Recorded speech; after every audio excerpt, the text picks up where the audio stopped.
Good morning. We are ready to proceed, and ladies and gentlemen, this witness has been previously sworn to testify truthfully. Let's go. Good morning, Dr. Edens. Would you state your name for the Sure. John Edens, Johnedens. And at the witness stand, I believe there's a document that's been marked Attendance Exhibit 52. Can you identify that, please? Yes, that's my curriculum vitae. Your Honor, that was previously admitted to the record. We've moved now to have it admitted for all purposes. Any objection? No objection, John. That's exhibit with stick. 52? Defendant's exhibit 52 is exhibit. And Dr. Edens, what is your profession? I'm a psychologist and a university professor. Do you teach currently? Yes, I'm a professor at Texas A&M University. And can you tell me your educational background? Sure. I completed an undergraduate degree in 1989 at West Virginia State College, which is now called West Virginia State University. And I completed a master's degree at Marshall University in 1991 in clinical psychology, and then I went on to complete a PhD at Texas A&M, where I'm now currently employed, in 1996. After complete, that was also in clinical psychology. And then I completed a 2-year postdoctoral fellowship specializing specifically in forensic psychology at the University of South Florida. And what professional accreditations, licenses, or certificates have you been granted? I was licensed to practice psychology in the state of Texas for about 20 years. I retired that license 8 or 9 years ago due to not actively having a practice in terms of doing psychological evaluations or providing treatment services outside of the work I do through our university clinic, where faculty there have an exemption in terms of state licensing requirements because we're not practicing outside of the university setting. And my primary work has been, over that time, the training of doctoral students in relation to preparing them for careers to practice psychology or go into academia, as well as to conduct research on topics relevant to forensic psychology, mental health issues, and the law, things of that nature. So tell me a little bit more about your research and teaching fields. Sure. So my background is in clinical psychology broadly, which is the study of mental and emotional disturbances and problematic behavior and the treatment and assessment of those sorts of conditions. And then my further specialization is in the world of forensic applications of that in regards to, usually involving individuals who are involved in the criminal justice system or maybe involved in civil litigation where mental health issues come into play, such as child custody evaluations or things of that nature. So most of the work that I've done over the years in terms of my research has investigated issues such as trying to identify risk factors for violence in the future as one of the main areas that I've looked at in relation to various types of risk factors that might be relevant to that. Related to that, I've also done research looking at the field's ability to identify potentially dangerous individuals and make accurate predictions about who will or won't be violent in the future. Those are two of the areas that I've done work in quite a bit over the years. Okay, and we'll come back to that. But before that, can you tell me if did you receive a distinction from the American Psychology Law Society?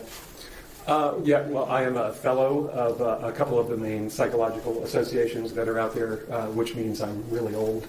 Essentially, I've been around a long time.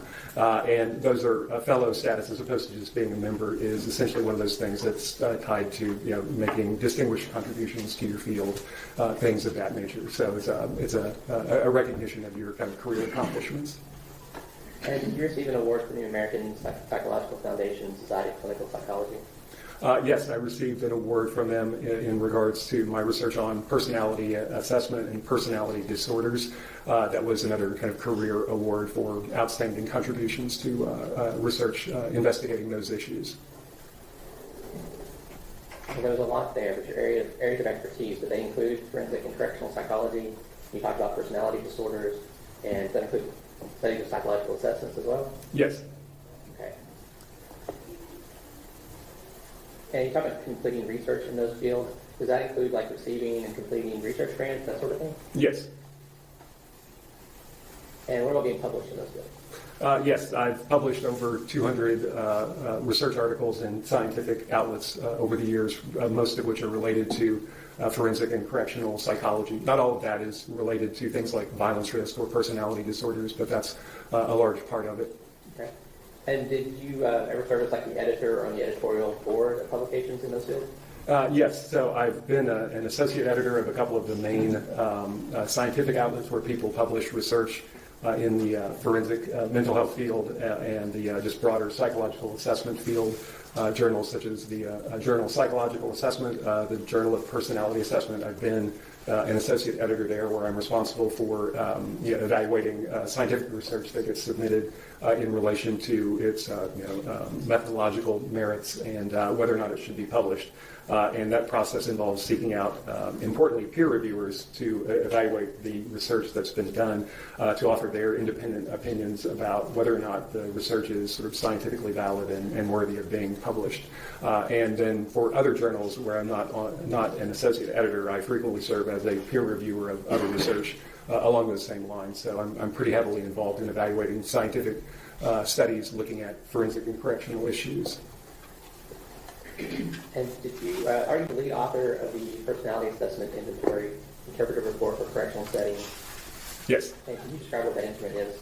Sure.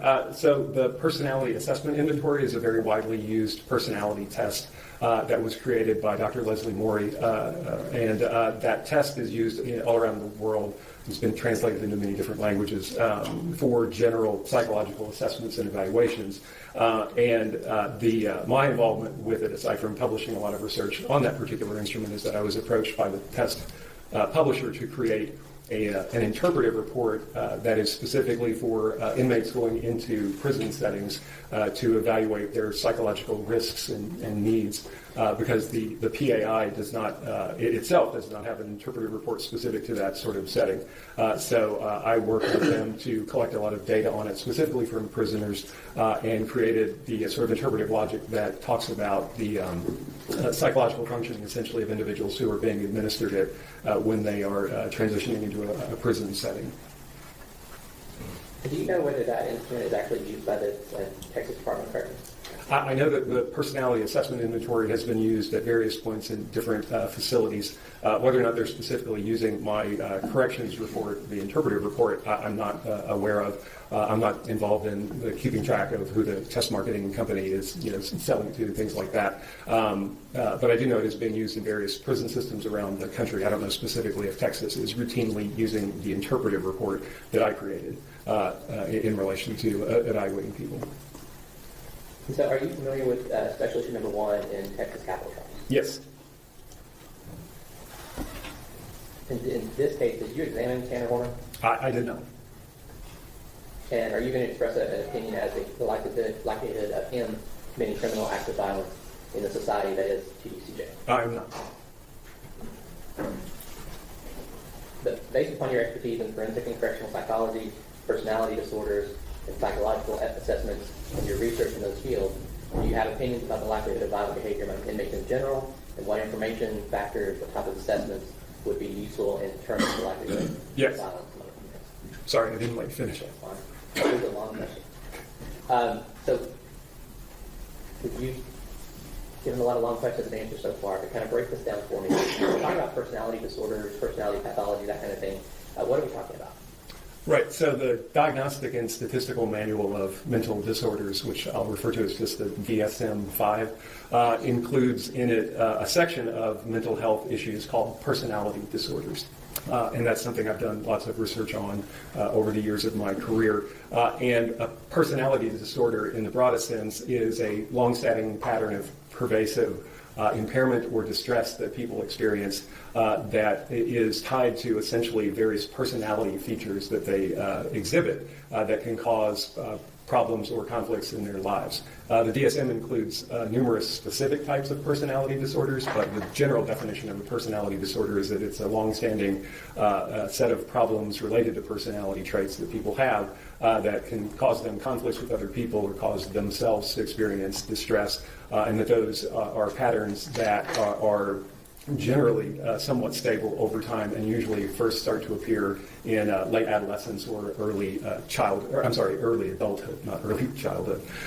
And that is in contrast to some extent to most other psychiatric disorders, which tend to wax and wane in terms of the severity of the symptoms that people may experience. Personality disorders are ones that are generally relatively stable, although they oftentimes do decrease with age in terms of their severity. And yeah, that's one of the areas I've done lots of research in. Okay, first of all, back up and tell me what the DSM-5 is. In layman's terms, what do we Yes, so the DSM-5 is the Manual of Diagnostic Information produced by the American Psychiatric Association. And it's DSM-5 because it's the fifth iteration of it. There was DSM-1 through 4, and this is the most recent evolution of it in terms of the psychiatric community putting out essentially a diagnostic manual that clinicians rely on to try to make diagnosis about the different types of mental health problems that people can experience. So if you are in the field of mental health and you're making a diagnosis or doing research or anything like that, is this the manual you would look to, or are there other options in the United States? There is the International Classification of Diseases, which insurance companies sometimes rely on for, and that's much broader than mental health issues specifically. But the categories in that are pretty much similar to the DSM as it relates to mental health problems. So there's a personality disorder section within the ICD, but they're largely interchangeable. And in the U.S., in like legal arenas and things like that, when you see somebody talking about a mental health diagnosis of some sort, typically they're referring to a DSM-5 diagnosis. Now, in those DSM-5 diagnoses, and forgive me, I'm not a psychologist, but we hear about things like developmental disorders, mood disorders, things like that. Can you talk a little bit about how that's differentiated from a personality disorder? That sort of thing. What is looking for there? Sure. So as I was saying before, that many of the disorders in the DSM wax and wane in terms of the severity of the symptoms, or whether or not somebody even meets the diagnostic criteria. So for mood disorders, many mood disorders are ones that somebody can exhibit for months, such as major depression, and then they basically return to a normal sort of baseline functioning. There may be cyclical episodes where they experience extreme depression again. Bipolar disorder, which we used to refer to as manic depression, is another one where there are cyclical periods both of severe depression, essentially, and extreme sort of manic types of symptoms, but there are also periods of time during that where individuals aren't necessarily having symptoms. And the difference there is that you don't have necessarily a specific point in time when you expect to see those symptoms first start, whereas with personality disorders, again, the expectation is that there should be signs of it in late adolescence or at latest sort of early adulthood. And again, those characteristics of one's personality generally don't wax and wane as much. Although if you do look at long term, as I was saying, the diagnostic stability, even of these quote-unquote personality disorders, sometimes are relatively unstable. And part of that is probably the unreliability of psychiatric diagnoses, which is one of the reasons why we're at DSM-5, is because the history of psychiatric diagnoses in terms of the stability of two different examiners coming to the same diagnostic conclusion has been relatively poor. And so over the years, there have been numerous attempts to make psychiatric diagnoses more consistently diagnosed across experts in criminal justice settings, but just in general mental health practice as well. So even though personality disorders are generally construed as being relatively stable, they are subject to change, and somebody might be diagnosed at one point and with that personality disorder, and later on, especially if evaluated by somebody else, might not reach that same diagnostic conclusion. And you talked about differentiating personality and mood disorders. What about developmental disorders? Developmental disorders typically are ones where you're seeing them first appear at some point during childhood, and the symptoms relevant to those types of diagnoses are generally different from the sort of symptoms that you see in personality disorders. And you wouldn't diagnose a personality disorder in a child, for example, because we know that childhood personality traits are relatively unstable, whereas developmental disorders generally oftentimes appear very early in childhood, and the symptoms that you see do tend to be stable over time. Once that person reaches adulthood, who has a developmental disorder, there could be a diagnosis of a personality disorder potentially as well, but you don't make those sorts of diagnoses before somebody's approaching adulthood. Okay, and so you talked about psychological assessments. What are we talking about there? So psychological assessment is a very broad term involving using any sort of information to make either a diagnosis of somebody's functioning, or in some instances, like in relation to the special issue, psychological evaluations, mental health evaluations can be used to try to make a prediction about somebody's future behavior. So it's a very broad term, and there are lots of different methods by which somebody might conduct an evaluation along those lines. The risk assessment field, or the violence risk assessment field, does incorporate various types of information that would go into an attempt to predict what somebody's going to do in the future. So that is an area within sort of the broader field of mental health or psychological assessment. And just to clarify, when we're talking about the developmental, I think you're kind of separating that and saying you use one type of assessment in children when you're looking at developmental disorders, but these personality assessments would be later on in life in different sort of criteria. Yes. Well, no, I was saying the symptoms of those different disorders could be are generally different from each other, and the time period in which you would potentially diagnose those things is generally very different. Again, you wouldn't try to diagnose a personality disorder in, say, a 12-year-old or something like that. But developmental disorders such as autism or attention deficit disorder are things that you would expect to be seeing evidence of in early childhood. Okay. And you mentioned about trying to use psychological assessments, maybe personality disorder diagnoses, to predict behavior of inmates. Yes, that's something that's been investigated by people in the field and in my research lab as well. And specifically, have those been used to try to render expert opinions on whether someone would constitute a continuing threat to society? Yes, if you look at the history of expert testimony in trials such as this, experts offering opinions about personality disorders, generally speaking, as well as specifically antisocial personality disorder, which is one of the disorders under that broader category of personality disorders. That sort of information has been introduced in quite a number of cases over the years to support the argument that somebody is a future danger. And you said you conducted research and study to determine the scientific reliability and validity of this kind of psychological testing among the inmate population?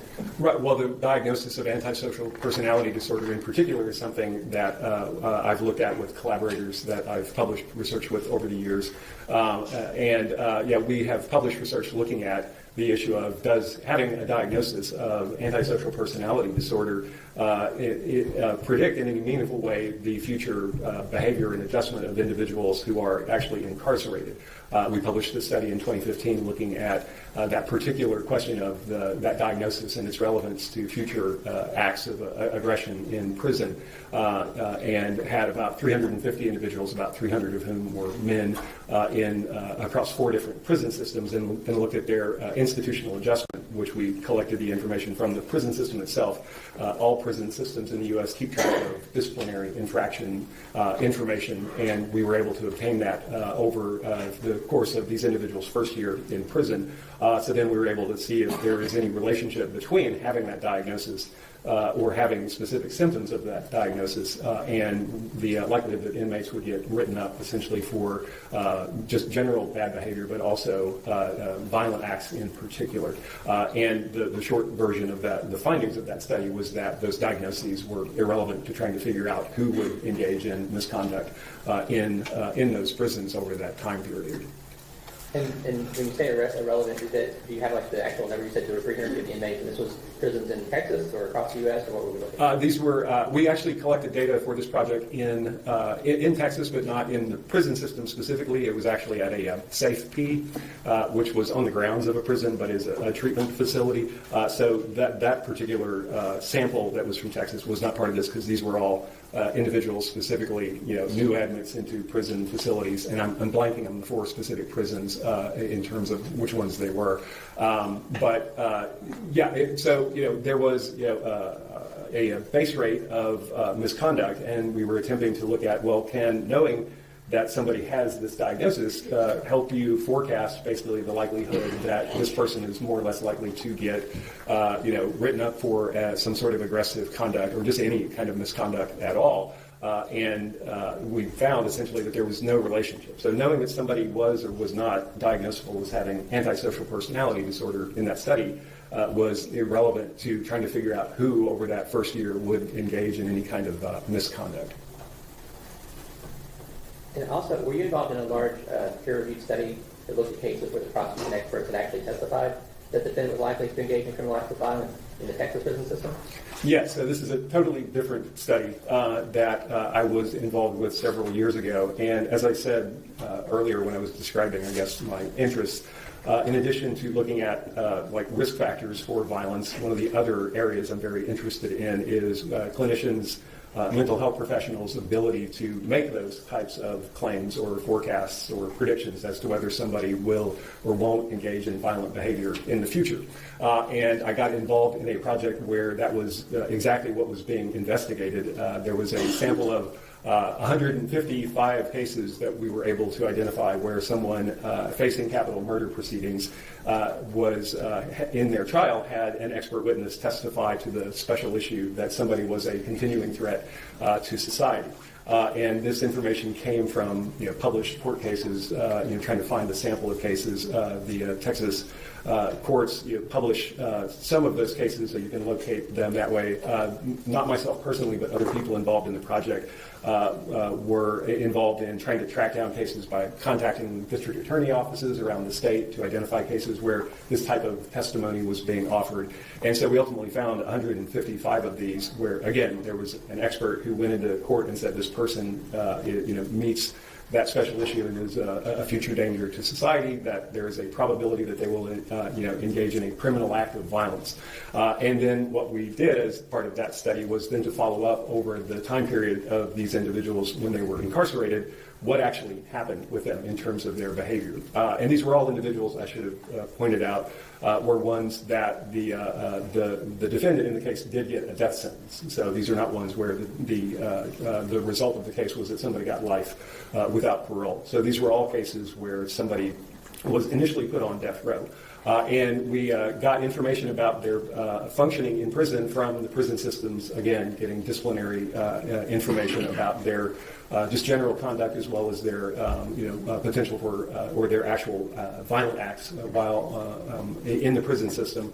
And we also collected information from the Special Prosecution Unit, contacted them about additional information. The Special Prosecution Unit is responsible, historically at least has been, for investigating crimes within the prison itself and potentially pursuing charges against individuals. So we got information from both of those sources of information. And then looked at, of these 155 predictions, 155 claims that somebody was a future danger, looked at what these individuals actually do over the course of their time in prison. And when you're looking in that study, first of all, I guess, who was responsible for that study? You said you worked on that study, but who was in charge of that? The journal article that was published in a peer review outlet, I was the first author on that. I was not. I was involved primarily in terms of statistical analyses and doing the write-up of that. The Texas Defender Service is the agency that initially started that project, and I became aware of it. I don't really remember how exactly. I believe I met some of them at a conference or something like that, but I became aware that this was something going on that was very of interest to me. Can people actually go into court who make this claim? What happens in terms of the behavior of the people who were described as being a future danger? So, and they needed help doing statistical analyses and analyzing the data. And so we worked on that together. So I'm the first author of the published article that came out of that. The Texas Defender Service is the agency that initiated the project. What does that mean to be the first author? When in scientific publications, it basically, authorship order is supposedly driven usually by the first author is the person who did the most work to get the research published, and then the second author did the second most amount of work, and so on and so on. So, it's basically an indication of like how much you contributed to the project. Now, one thing I'm curious about there, you said you're familiar with Section 1, which talks about criminal acts of violence. That leaves it to the jury to define what that means. What criteria were you looking at in that study? So in terms of the outcomes that we looked at, we got, again, all of the disciplinary records, and then we were able to classify those into differing levels of severity in regards to how problematic the future behavior was that people engaged in, if they engaged in any misconduct at all. And 20% of those 155 people had no disciplinary misconduct write-ups at all, so there was nothing in those cases. But then we looked at, generally, did somebody get written up for any sort of infraction?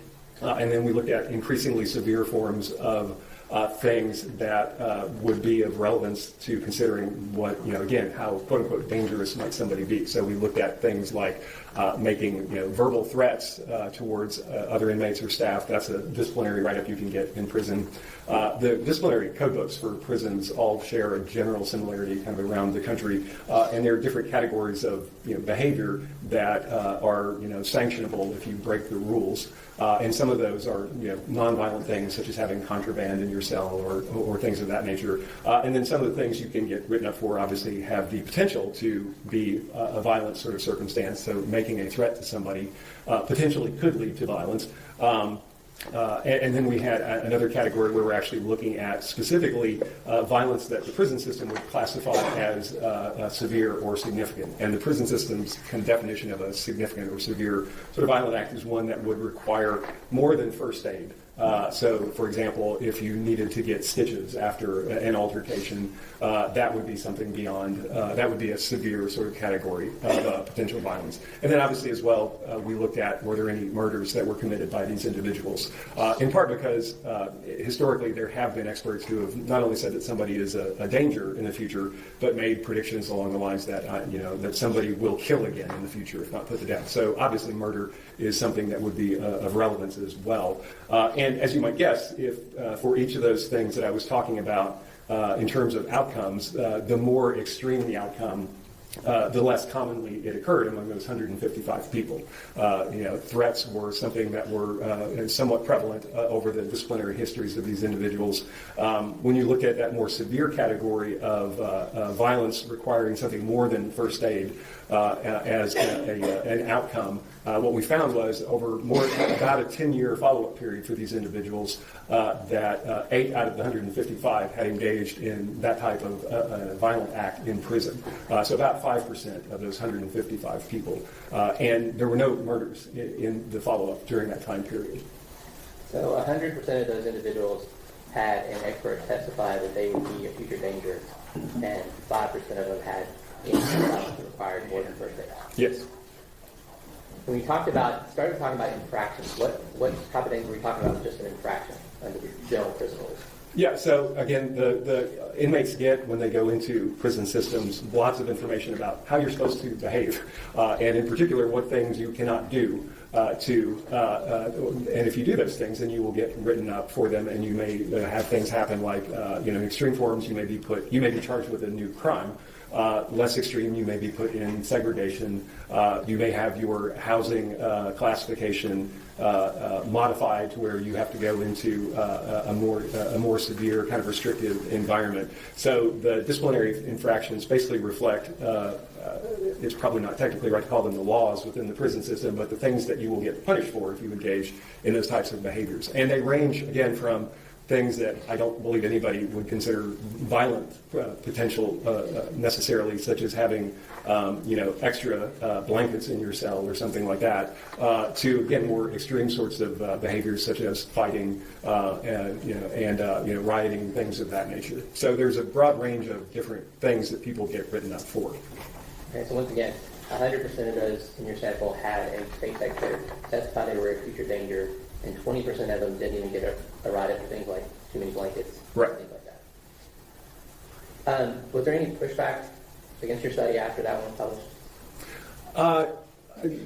Not in any sort of scientific outlets or publications sort of questioning the results themselves. I have testified about the results of this work in previous cases over the years, and I'm aware that there have been some things written about the study in regards to questioning the validity of what was found in it, just through cross-examination and things of that nature. So there have been some criticisms of it, but I have not seen anything that fundamentally counters that argument that when somebody comes into court and makes those sorts of claims, that if you look at the actual behavior of the individuals going into the future, again, for on average a solid decade, that these are individuals who are committing severe acts of violence, again, that the prison system would classify as violent, or that they're committing, future murders in the prison sort of setting. And you already mentioned one study that you conducted later with 350 people across 4 prison systems. Have there been other studies or research that you're aware of or that you've been involved in that would corroborate your findings? There was a follow-up study published later on by a psychologist named Mark Cunningham. I believe he was the lead author, that looked at predictions in, I believe it was federal capital murder cases primarily. If I'm remembering that correctly, I may not be actually. But it was predictions of future dangerousness and looking at outcomes as it related to the same sort of thing. In that particular instance, Dr. Cunningham was testified, I believe, in all of those cases and offered the opinion that someone did not meet that special issue and was not a future danger. And that study, the outcomes there were relatively similar in terms of then looking into the future. Are those individuals, were they likely to engage in violent behavior in the prison settings? And that again found a very low rate that those individuals were, getting written up for serious violent acts. And in that study as well, there were not, if I'm recalling correctly, any murders committed by those individuals who were followed up over an extended time period as well. This might be a good time to talk to the jury if you know about what size population are we talking about in TJ? Sure. So the Texas prison system, the census waxes and wanes over the years, but historically you're talking about a prison population in Texas, in the state system, not including federal prisons in Texas, of anywhere from 135,000 to 150,000 people. So it's a very, very large system of obviously in terms of it's basically collectively the size of a small city. I think anecdotally, television media, we kind of envision that as being just kind of a hotbed of murder. Is that what the statistics actually show? The word hotbed is that I don't want to. I'll just be descriptive. I try to be. So yes, I have seen media headlines, particularly recently, about things like the homicide rate in TDCJ, which historically was very low. There were years in the 90s and 80s where there would be very, very few homicides within the prison system. Over the last decade or so, those numbers have gone up somewhat. I believe the highest number of homicides in recent memory was 20 in 1 year. I believe that was 2023. And again, any homicide is a horrible thing. I'm not in any way trying to trivialize that or minimize that, but that's 20 homicides, again, out of a system that has 135,000 people in it. So you're talking about things that are extremely rare in terms of trying to prevent them. So, it is that type of extreme violence is very, very uncommon. And as you highlighted, it runs counter to public perceptions about exactly how violent-prone, prisons actually are. There was one survey conducted years ago, actually asking people who had served on capital juries about what they thought the likelihood of future murders were among people who were facing capital murder charges. And the estimate was that people thought that there was about a 50-50 chance that somebody would kill again in the future. And that is obviously a very different statistic than 20 out of 135,000 people in any kind of given year. And again, that 20 was the largest number that I've ever seen. It's been much lower than that in various years in the past. And then in the sample or the brief study you did with the 155 inmates who had been testified that they were a future danger, there were 0 murders, correct? Correct. And 5% had some type of violence that required more than a first aid. Yes.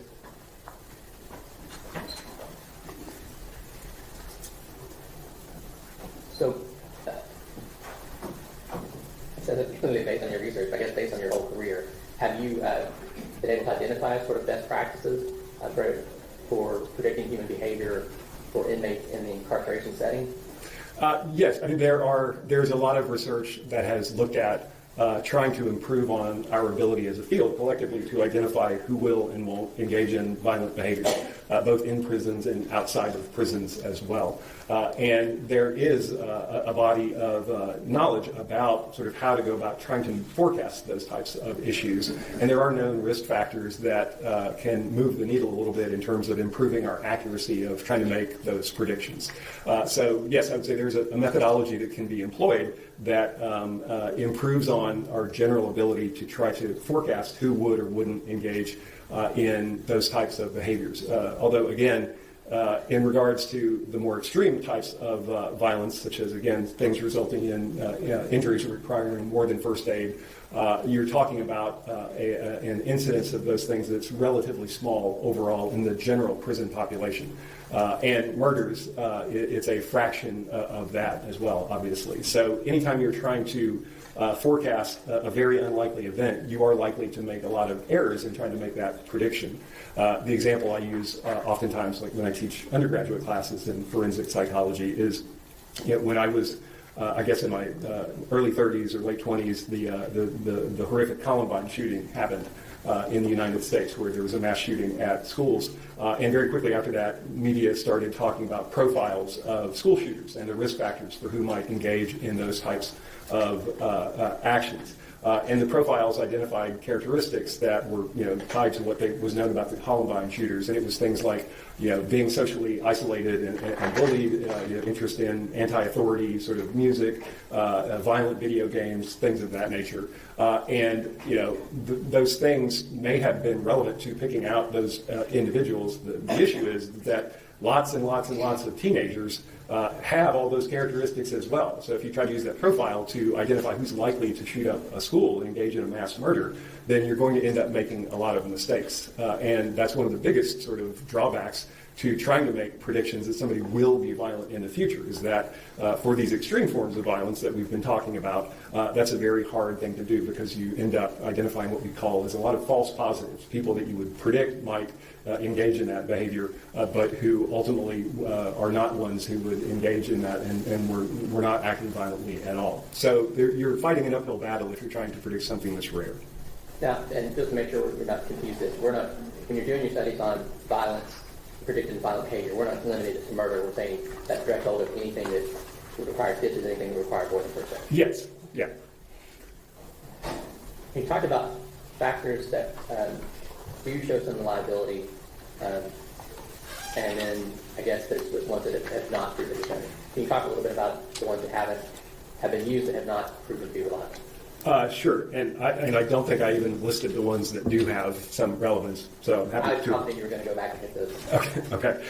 So when why when people make incorrect predictions about anything, what are the things that kind of lead to that? One of the big issues that we see is that when practitioners try to determine whether somebody will be violent in the future, and this is, again, a general statement, not specific to prisons necessarily, but applicable there as well, is that you oftentimes see people focusing on what they think are risk factors that make somebody more dangerous. But in reality, research that's investigated that has suggested that those things actually aren't predictive of the outcome that you're interested in. And so the big one that has been my main involvement in the criminal cases that I get involved in historically is the use of antisocial personality disorder as a risk factor. And that is one where, again, the studies that we've published and other research that's been conducted suggest that diagnosis is just not useful in terms of identifying who's likely to be violent in a prison setting or not. And part of the issue for antisocial personality disorder is that it's, even though only about 3.5% of men in the general population have that diagnosis based on epidemiological studies, in prison settings, the base rate of that diagnosis has been estimated to be, it depends on the individual study, but roughly 75 to 80% of prison inmates can be diagnosed with that disorder. So it's an extremely common thing that you see, in part because the diagnosis of antisocial personality disorder is based on one's history of having engaged in criminal behavior. So it's a very common thing in those settings, and you're trying to use that to then make a prediction about a relatively rare event, in terms of serious acts of violence in these types of settings. And then even in addition to that, issue of the commonality of it. Again, the studies that have looked at, can you use this diagnosis and winnow down the pool of people who will be violent or not in a prison setting? It just does not seem to be able to predict that. So focusing on that. Another common risk factor that gets focused on a lot in these clinical determinations is and this one is somewhat counterintuitive, but the offense characteristics in regards to the crime that led to the person being incarcerated. So it is quite interesting that in terms of if you're trying to identify the people going into prison who are likely to be violent or not and engage in these sorts of infractions, then the crime that got them put into prison is not a great risk factor for figuring out who's more or less likely to engage in those sorts of acts. And so, even though one might expect that there would be a strong relationship between, say, violence in the community and then violence in prison, what we actually know is that in terms of future behavior being predicted by past behavior, what's really much more relevant is somebody's past behavior in a similar sort of setting. So, for example, there have been studies that have been published to suggest that people who have been violent in prisons in the past are more likely to continue to be violent in prison settings. That makes kind of perfect sense. But simply having a history of violence in the free world by itself, not a great indicator that somebody is going to go on and get written up for violent behavior in an institutional setting. And so that context about where are you making this, where is this person going to be and how is that going to impact their behavior is something that is really kind of critical that oftentimes gets ignored. Okay, let's unpack some of that, because you talked about that personality disorder diagnosis being common amongst prison populations, partially because it's relying on the fact that you're charged with a crime. Right. It's kind of a circular logic to say you're charged with a crime, so you have a personality disorder, so you'll be violent. The diagnosis is not just a history of criminality, and in fact, the diagnostic manual does specify that crime, absent the personality criteria that are listed, is not supposed to be diagnosed as a personality disorder. So there are lots of reasons why somebody may engage in criminal acts. The diagnosis of antisocial personality disorder is not to be made simply because somebody has a history of crime. But most people who get that diagnosis do have that history. So it's not totally circular, but there's a lot of overlap there. So you were saying that it's maybe 70-80% of the prison population might qualify for that? Yes. But in your study of people who had actually been convicted of capital murder, 5% of them had violence that was above the level of the first aid. Right. I don't know how many of those individuals had testimony that they had antisocial personality disorder. We didn't have that information available to us, but that is a very common thing that gets brought up in those cases historically, and knowing some of the experts who testified in those cases, I know anecdotally that they tended to rely on that diagnostic category to inform that prediction that somebody would go on to engage in criminal acts of violence. Now, you said past behavior in an incarceration setting does have some predictive value. Were there other factors that you want to mention? Yes. So in terms of the prison-specific risk factors that have shown up in multiple studies trying to identify who is likely to engage in future violent acts, the foremost sort of robust factors that tend to show up that can help you move the needle in the direction of somebody proportionally more or less likely to engage in violent acts. A couple of them are relatively straightforward and also relevant in the real world, but age is, really in most studies the best indicator of the likelihood that somebody will be violent in the future, and that's very clear in prison-based studies as well. Younger inmates going into prison are quite a bit more likely to engage in and be written up for violent and aggressive acts, as well as other types of infractions as well. So that's well established in the field. The other thing that actually is a strong factor is educational attainment, and various studies have found that basically the lower level of educational accomplishment, the Texas prison system, for example, has a test that is used to measure educational sort of accomplishment, the TABE, and I'm forgetting what the acronym stands for at the moment, but it basically measures educational issues, and that is something that is a known risk factor as well. Lower educational accomplishment basically moves the needle in terms of higher levels of risk. And then the other two factors are prison gang membership is a risk factor that's shown up in multiple sorts of studies that have been done, both prison gang as well as street gang types of. And so if there's a history of that, that also increases the level of risk that someone may pose to acting out in prison. And I believe that was 3. I'm leaving one out. And in addition to the behavior in prison setting before? Past period of incarceration. So having been in prison before in general, and then especially if there has been violence during that incarceration period, that really moves the needle as well. Okay. Now, you talked about that younger age. What are we talking about there? What age group do you think? Well, so in the published research in this area that's looked at it has found that if you group people into age groups, 21 and younger in prison are far and away more likely to engage in violent acts and get written up for that early on during the period of incarceration. And then it's basically a linear relationship. The older you get, the lower the likelihood. The older you are when you go into prison, the lower the likelihood that you're going to engage in a serious sort of violent act. And as you age in prison, the likelihood of violent acts and just general misconduct tends to go down as well. And when you're talking about lower education, what are we talking about there? So like having a GED or a high school diploma is generally a positive indication of a lower likelihood of somebody getting written up for a violent act or just misconduct in general.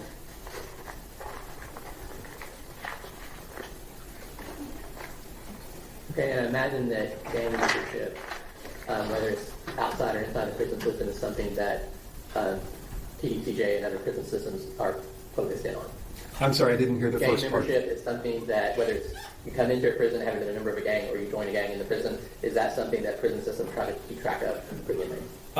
Generally, yes. I mean, that's that has usually been something that was coded from institutional files. That person is a known gang member or something like that when they're looking at, again, trying to use this information to forecast who is likely to be violent in the future.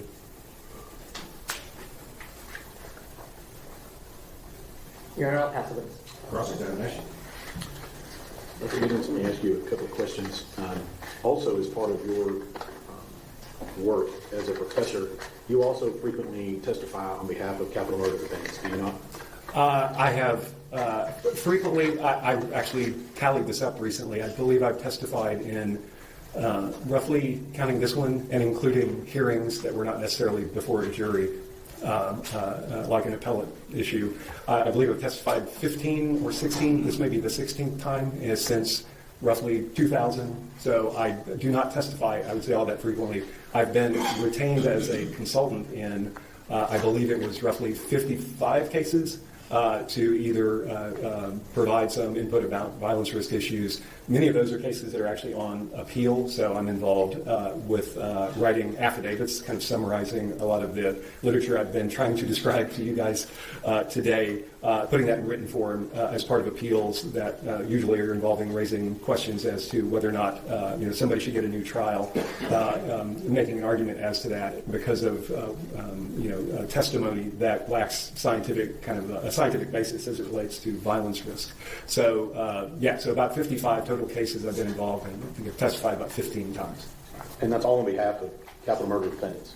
They're all on behalf of the defense, except one. Not all of them are capital murder cases, but the majority of them are, yes. And the one case I testified in for the prosecution was not a capital murder case. And you're not here for free today, are you? No. What's the ticket on getting you here today? In terms of... can you define ticket more? Are you talking about hourly rate or... What's the up until today, what's your total bill for up until today in this case? I believe until today it would have been... so my hourly rate for this case is $450 an hour. I've actually raised my rates to $550 an hour, but I'd agreed to work on this case prior to that, so that's the billing rate. And I believe it would approach probably around $6,000 or $7,000 total in terms of the hours spent involved in this case at this point. I'm going to try to go back through some of this stuff here with you. The first thing I want to hit here is that you, being the author of the PAIC, is that correct? CS, yes. CS, okay. But you're not aware of whether or not that's actually your interpretive report is being used in the TDCJ system. Correct. So we need somebody from TDCJ to see if they found that to be relevant in use in the TDCJ system. Yes. Because they are using, as I said, I know the test itself, which is independent of an interpretive report that gets spat out in relation to somebody's performance, the test itself is used, but I don't know whether or not people are using the interpretive report to make decisions about classification or anything like that, specifically in Texas. And in this particular case, you were only hired to provide this information and some generalities on prison populations and risk and things of that nature, correct? Correct. You talked about, in several occasions here, about things being a rare event. I think you used that word several times. Yes. And let me just ask you, are you aware of the facts of this case? I have a general knowledge of it, having reviewed several reports that have been performed on Mr. Horner and reviewing some of the background information about the case. And I think you used the term rare and extreme cases. Did you use that term a minute ago? I think I heard that. I believe I did, yes. Okay, and so in this case, would you classify this case being a kidnapping, sexual assault, and murder, a rare and extreme case? In terms of compared to other capital murder trials, I would say I don't know that I can actually answer that. Compared to just, is that a rare and extreme and unusual event? Yes, absolutely. I mean, kidnapping as in and of itself is a rarity in the prison system, correct? I'm sorry, Kidnapping just as in and of itself is a rarity in the Texas prison system. Yeah, I believe so. I don't know the exact statistics, but I don't think that's a common thing that people are incarcerated for, yes. And capital murder in and of itself is a rarity in the Texas prison system. Would you agree? Yes. And you wouldn't disagree with me that the kidnapping and sexual assault of an individual would not be extreme, would you? No, that's very extreme. All right. And then couple that with a murder on top of those together, that would make it even more extreme to you, correct? Extreme in terms of the severity of what happened, yes, absolutely.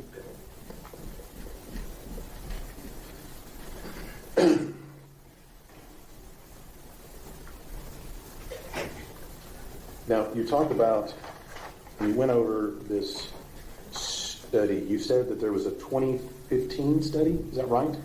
Yes, that was, sorry, go ahead. That was some form of behavior study, and you said that was during the first year of prison is when they did that study. Is that correct? Correct. We looked at the diagnosis of antisocial personality disorder, and then we were able to follow those individuals for a year in terms of their subsequent misconduct that was documented by the prison system. So that study doesn't have anything to do with somebody that's been there 10 years? It certainly doesn't go beyond that, although we do know that when you look at risk factors for prison violence... Judge Object is unresponsible. I'll let him answer. Go ahead. The point I was simply going to make is that when prisoners do engage in violent and other types of infractions, particularly violent infractions, they tend to occur relatively early in their period of time in institutional settings. So that first year certainly is important, and you can't extrapolate beyond that first year necessarily, but we do know that the likelihood of if somebody has gotten through the first year without a serious violent infraction, that does decrease the odds that later on after that first year you're going to see them then suddenly start being violent. I mean, it can happen, but it's not as common. But yes, I would love to have in that study 10 or 20 year follow-up data. We didn't have the latitude of doing that. All right. So the only thing you can offer as to that particular study is it only applies to someone in their first year of prison? Yes. Okay. The second study you talked about, you said it was 155? Yes. And those were all individuals on death row? They were initially placed on death row, yes. Some of them were later removed from death row. So let's talk about this. Out of the 155 cases that were on death row, what state were these people that you studied, these 155 people on death row? Oh, I'm sorry, I didn't mention. Those were all Texas cases. Okay. So let me ask you this. As far as death row in Texas is not the same as general population, correct? Correct. And these individuals that you studied in death row, they are not permitted freedom of movement, are they? Some of them were, because some of the time period that we were investigating was prior to them being moved to the Polensky unit. So they were kind of overlapping. Part of the time period was at Polensky, and part of it was the time period when actually they theoretically could have access to general population types of settings. And then all the ones who were removed from death row were back in general population. You'll agree with me that death row is dramatically more restricted in what you have access to than general population. Absolutely. And that death row in Texas, the individuals that are on death row are subject to increased scrutiny and searches and guard presence and everything else. Yes. And in fact, they are subject to such increased scrutiny that they are not transported from place to place with any other inmates, correct? You're getting beyond my knowledge of that, but I don't know that for certain, but that does not surprise me in the least. Okay. And then with regard to death row inmates in Texas, they're not permitted contact visits as the inmates in general population are, correct? I believe so, yes.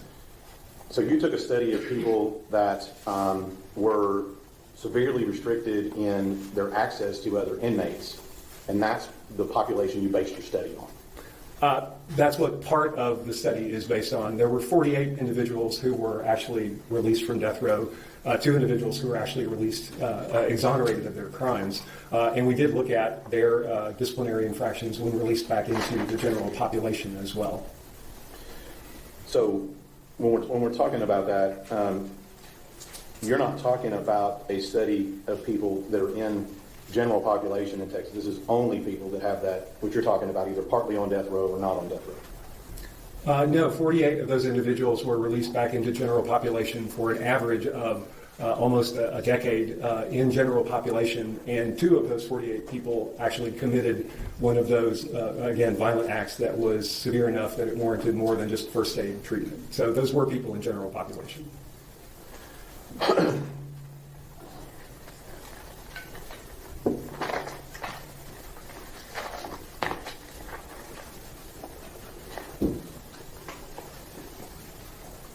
Let's talk, you mentioned something about there was forecasting when it applies to rare circumstances, and you said there were errors and false positives. I think that's what your testimony was. Yeah, words to that effect, yes. And what you're talking about here is that in all of this stuff in prediction, you're not able to, with any high degree of certainty, predict whether somebody will or will not commit acts of violence in prison, are you? You are extremely at risk of making mistakes if you predict that somebody will. However, if you predict that somebody won't, you are absolutely likely to make mistakes in that direction as well. So yes, that can happen. All right. And so, and for example, I'm betting that you probably have an example in your head and all these studies where you would have indicated they would not have committed any types of criminal violence in prison, and they did, correct? I have actually rarely offered a specific opinion about somebody's violence risk. My testimony has historically been more so about, are these risk factors relevant to somebody's likelihood of engaging in violent acts? So I do not go into court frequently and offer a specific opinion, in part now because I've retired my license, and that would be essentially engaging in practice, which is why now I serve basically as the role of what we would call a teaching expert or a content expert about, well, what do we know about violence risk factors? But I don't offer, even when I was licensed, I didn't go into court and routinely offer opinions as to whether somebody was low, moderate, or high risk. Let me ask it a different way. There are people, you'll agree with me, that people have predicted, based on your information here, that they would not commit criminal acts of violence in prison that did. Yes, I'm sure there have been. And the reverse is also true. I'm sorry, the reverse being? Meaning that you predicted they would commit criminal acts of violence, and they didn't. Are you referring to me specifically, or just the general principle? Well, I mean, you've given us all these generals and generalities and risk factors and these things. Mm-hmm. And so my question is, if your risk factors say somebody won't commit criminal acts of violence while they're in the incarceration setting, there's cases where they do. Yes. And the reverse is also true, where you said, we really think this person will commit criminal acts of violence, and they don't. Yes, yes. And with regard to your risk factors, 2 of the risk factors, I think, or potentially 3, when it comes to gang membership, require people to already be in the institutional or prison system or have that happen in the past. Isn't that right? All of those risk factors are past indicators of something about their life history or their background, yes. Well, you said there was the other one, you said it was their age, education, am I right so far? Yes. And then you talked about gang involvement in the prison system. In the prison system, but also gang membership in general. So street gangs, if that is present, that again increases the level of risk for violent acts. And then you said conduct under prior incarcerations. Yeah, if somebody has been previously incarcerated and they've been violent in those sorts of settings, that does raise the risk, yes. And then you also said something about their conduct while they've been in jail. Is that what you said? There's a lot of stuff. Yeah, I apologize. That's the same thing my students say in my lectures. I'm sorry, I completely lost your statement there. Could you repeat that? I can. You had indicated that somebody's conduct in an incarceration setting is something you listed as a factor. Yes. Okay. But are there different incarceration settings for different people who are incarcerated? Let me ask you this. Are there certain people that when they're incarcerated, let's say in a county jail or even in prison, that are not allowed other inmate access? Yes. And there are certain people that are in what we call seg or segregated custody. Yes. And so if they're in that, you really can't rely on their behavior in, say, a jail setting if they're not around anybody else. Right. I mean, that's a great point. The thing that oftentimes gets overlooked in trying to make predictions about what people are going to do in the future is to focus exclusively on them and their past and not to consider the situation that they're going to be in. So being in the free world, very different than being in general population. Being in the general population, very different than being in ADSEG or administrative segregation. So the context very much matters in regards to trying to inform your decision about the likelihood that somebody may engage in violent behavior. And not all settings are equally comparable, which is why I was saying that simple history of violent acts in the community, not a good risk factor that somebody specifically will be violent in prison. But the situation that they are housed under and living in, and the sanctions that they may get for whatever misconduct they might engage in are all critical things that go into trying to figure out whether somebody will act out in the future or not. So you said something curious, and I want to ask you this.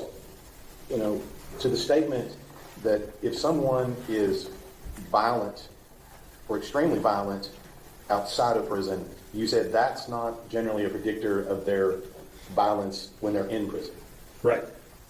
So somebody who is victimizing other people outside of prison, you're telling us that that's not predictive of them victimizing people in prison.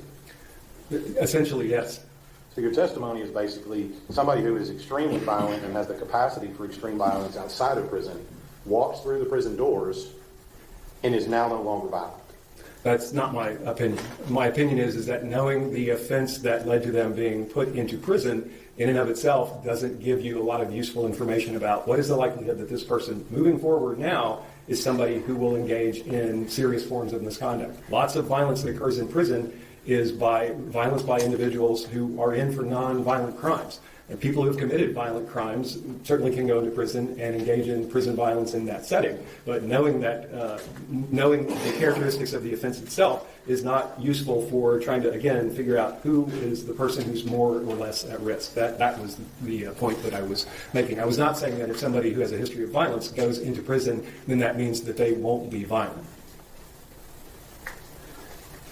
It kind of sounds like we don't really know. Is that what you're saying? Well, we do know about the base rates from the prison system itself, about rates of serious violent behavior, inmate homicides, and generally rule infractions that people may engage in. And as I said before, there are increasing levels of rarity of those things. Some types of misconduct are quite common, and other forms, as you get more severe, become less common. But I do agree that in regards to a prediction about an individual people, there is always going to be the potential for that prediction to be wrong, either in the direction of claiming that somebody will be violent when they won't be in the future, or claiming that somebody won't be violent when in fact they will be. So what it seems like you're saying is that it's based upon the individual inmate. Is that what you're talking about here? No, I'm saying that a lot of the risk factors that you would look at in doing a structured assessment are characteristics of the inmate. But as I was saying, and as you pointed out, the circumstances in which somebody is housed, even within a prison setting, is going to have a significant impact on whether or not they are going to act out, have the opportunity to act out violently and or do act out violently. So it's really not just the characteristics of the individual, but those are things that are important to consider. So let me just go through this here. In prison, and you've done a lot of studies on Texas prison system, is what I'm getting from. Is that right? Yes. And in the Texas prison system, and I'm just going to talk about an inmate in the Texas prison system here. And their life in the Texas prison system, regardless of where they are, that life is not static, is it? I'm not quite sure what you mean by static, but there are changes that can happen certainly while somebody is in prison, yes. Fair enough, let me ask. There are many things in the prison system that the inmate does not control. Yes. The inmate does not control where they live. Correct. The inmate does not control who their roommate is. Correct. The inmate does not control what type of housing they get. Correct. Potentially, there are differences, things that change. Texas offers a dorm setting as well as more of the traditional cell setting, correct? I believe so, yes. And all of those things change. Yes, things do change. There are innovations, changes to programming, access. Lots of things can change, yes. Right. And you'll agree with me that prison in and of itself is a stressful environment. Is that Yes. right? Yes, I believe that is a very fair statement. You seem to be really confident about that. I mean, I've worked in county jails. I've been in prisons. I mean, it is definitely a high-stress environment. There's lots of employee turnover, things of that nature. I was going to ask you that as far as the stressful environment, things like the guards change, other inmates change, wardens change, volunteers change. Yes. And the inmate in and of themselves is not in control of any of that. Correct. Okay. And each individual inmate, I think, in listening to you here, comes with their own. You talked about personality disorders. You talked about some other things, education. They come with their own set of who they are. Is that right? Sure. Yes. And so, if they have a personality disorder, that comes with them. Yes. If they have some form of other disorders or mental health conditions, that all comes with them. Yes. Sorry. And so, what I'm going to ask you here is this: being that this environment is subject to change, sometimes dramatically, and being that it's stressful, that can have an effect on the particular inmate. Would you agree with that? Sure. And depending on what their conditions are, what they walk into prison with, that can affect how they react to certain situations. Would you Sure. agree with that? Yes. So if an individual inmate, by virtue of whatever their background history, what have you, mental health, all that stuff, if their reaction to that change and stress in prison, if their reaction to that is with violence, you would consider that to be a problem, wouldn't you? Sure. And if their reaction to that change and stress, their default is to react to violence, you would agree with me that they have more of a probability to commit violence in prison than other inmates. In general, that's not something that's been thoroughly researched, but issues of impulsivity and poor regulation is something that's been investigated, and that is something that could move the needle again in terms of the likelihood that somebody might act out violently. There's not tons of research on that specifically, but yes. But if you know on an individual inmate, you've been in the prison system, Yes. that their reaction to certain things is to react with violence, you'll agree that their probability to commit violence goes up. Sure. And individuals that are also in prison, whatever they come with, whatever their package is, right? And I'm going to refer to that, kind of who they are, Sure. right? Let me just ask you this. You talked about infractions and violations. Is that the terms you used? Yes, disciplinary infractions or violations of prison order, things of that nature, yeah. Okay. And I want to get this correct here. There are certain things that go with that. That would be things like if you possess something that you weren't supposed to have. Yes, that's a type of infraction. I'm just giving an example. I want to make sure we're clear on what Sure. we're talking about. Obviously, an infraction would be some form of assaultive behavior. Yes. Up into including murder, right? That would be a crime, but also a disciplinary infraction. Yes. Fairly severe. Yes, the Special Prosecution Unit, I'm sure, would take over that case and pursue criminal sanctions, as opposed to the infractions, which are usually adjudicated by a board of people in the prison in terms of meting out punishment. So yes, I mean, obviously very extreme. And you'll agree with me that, again, I'm going to ask you kind of a similar question. If you have a particular inmate that their reaction to these types of infractions, when they're found with something illegal, or maybe found with drugs, or maybe doesn't have, or what did you say, too many blankets in their cell. Yeah, this is an example of the many things you can get written up for. Right. If their reaction, we know their individual reaction to that particular thing is to react with violence, right? You would agree with me that that inmate would have a greater probability of committing violence if in prison. Yeah, if someone is reacting violently to what sounds like in your hypothetical a minor transgression, then under other circumstances, that person's likelihood of acting out violently, if that is their response, certainly could be higher. Again, you have to consider the circumstance and everything else that goes into it. But yes, that potentially raises the risk of somebody acting out aggressively. Right. And we would know that about that individual inmate. If that is their default, that's what I'm asking about. Well, I don't know in your example if we can know that somebody's default to provocation is always to act violently.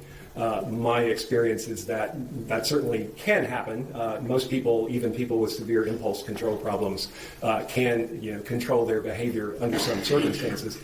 In the example that you're giving, if somebody always lashes out violently to minor provocations, would they be more likely to lash out to more major things where their freedom's being impinged or something like that? Then yes.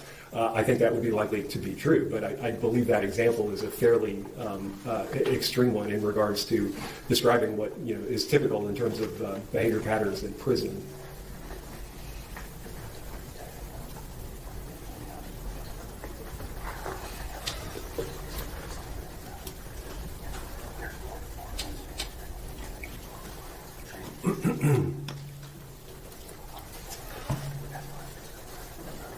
That's what it's showing.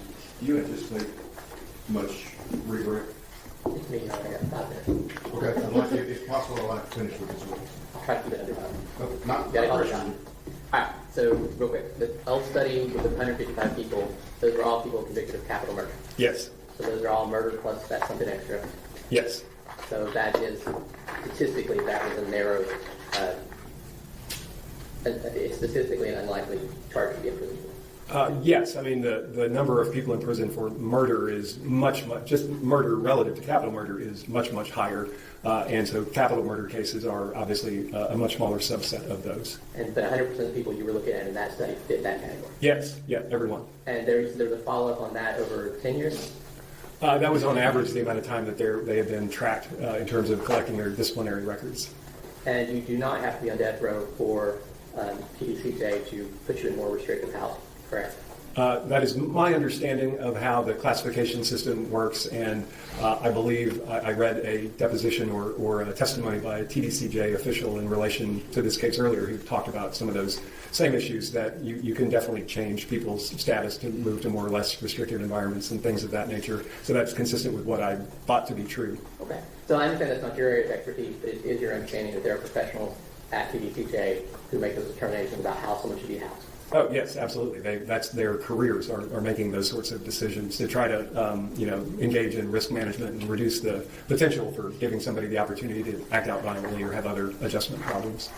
Now you went into a hypothetical about impulsivity with the state, but it seems to me like that would that tend to fall into the category you're talking about how you behaved previously when you were incarcerated and that sort of thing. Would that impulsivity in his extreme example have shown up under that category? I'm not really sure. I mean, my understanding was I was being asked if somebody always responds with violence to provocations, then in a prison setting, would you expect that person to have a higher likelihood to respond violently in that setting, which is, again, I think an extreme example that no one ever always responds violently to provocations, even with people who have severe impulse control problems. But if somebody did, then that would I think increase the risk that somebody might act out in an aggressive way if having a confrontation in a prison setting as well. So I'm not really sure if that answers the question. But at the end of the day, we know there are lots of people in prison with impulse control problems who have a history of violent acts. And again, I believe I said this earlier, if you're talking about doing a risk assessment and trying to decide who's likely to act out violently in the future, there's an old saying in the in the people who work in this area. There's real estate agents say that the three most important words in selling a house are location, location, and location. Sorry, I'm holding up four fingers. And in the violence risk assessment world, one of the most, the kind of thing that people tend to say, the three most important words in violence risk assessment are base rate, and base rate. And the reason for that is knowing the rate of whatever it is you're trying to forecast in the future, whether that's suicide in the community or somebody having cancer and whether or not a diagnostic test can identify cancer. You need to know how common something is in the population, which is why I was talking about for the types of acts that you might consider as being relevant to future danger. Those more extreme ones involving actual injury beyond needing first aid and violence are ones that are very rare. And that is rare in a sample of people who have, again, very extensive histories of violence potentially in their background. So, the hypothetical person that was described is kind of extreme, but I would assume that may apply to a lot of people in prison. Again, you have to look at, well, what are the rates of actual violence in this population that you would expect to have a lot of those sorts of risk factors. Final question. In the Texas prison system, they have mental health professionals who are doing assessments and working with the inmates, correct? Yes.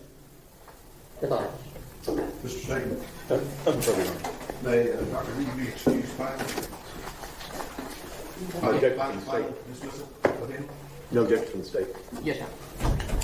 Thank you. Okay, let's take our morning break. I need to visit with the lawyers for a few minutes, so it may be a little bit longer. Then we'll be right back in when we're ready. Witness that again previously sworn to testify truthfully. Ms. Anderson? Yes, Your Honor. Just need to make sure my media is working with me instead of against me. Okay. Good morning. How are you? Get better. Would you please introduce yourself to the jury? I'm Tanner's mother. I'm the defendant's mother. And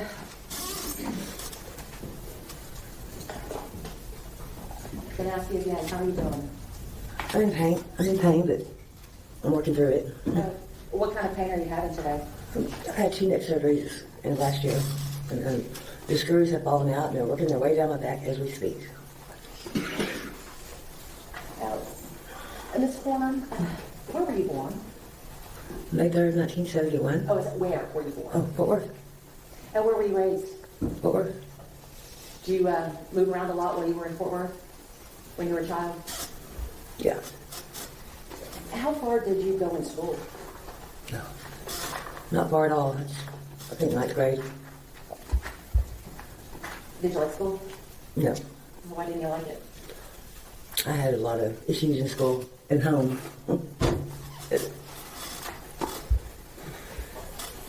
When you were in school, what kind of grades were you making? I don't remember that season. I don't. Okay. Did you ever want to go to college? No. Speak out. Oh, you sure? Yes, I did. And Ms. Warner, you're also very soft-spoken, so if you can try to, and I know you're in some pain, but if you can keep your voice up for us and use the microphone as much as possible, that'll make it easier for the jury to hear what you have to say. Is that better? Right. Okay. We were talking about you wanting to go to college. Did you ever make it to college? I did when I got sober in 2014. I did. And how was that for you? I did good. I had an essay published in Blueprint. You had an essay published? Mhm. What kind of essay? It was a simile and metaphor essay. Oh, what was it about? The oppression of Muslim women. So, where was this essay published? Oh, in TCC, or it was TCJC at the time. Is that Tarrant County Community College? Mm-hmm. Melissa, when you were a young girl, what did you want to do with your life?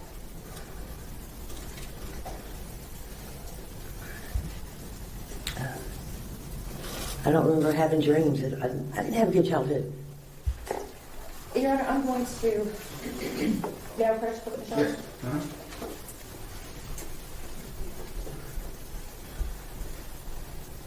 Actually, Ms. Horner, I'm going to hand you what has already been admitted into evidence as defense exhibits 55, 56, 57, 58, 59, 60, 61, and 62. And we're going to be using these throughout your testimony, okay? Okay. Oh, Lord.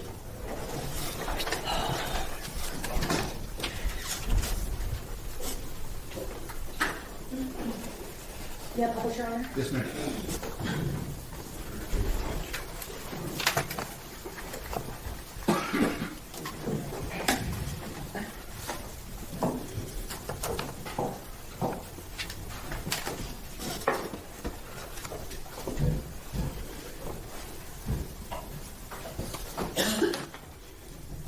Who is that in states number 55, or defense exhibit number 55? That would be me. And how old were you there?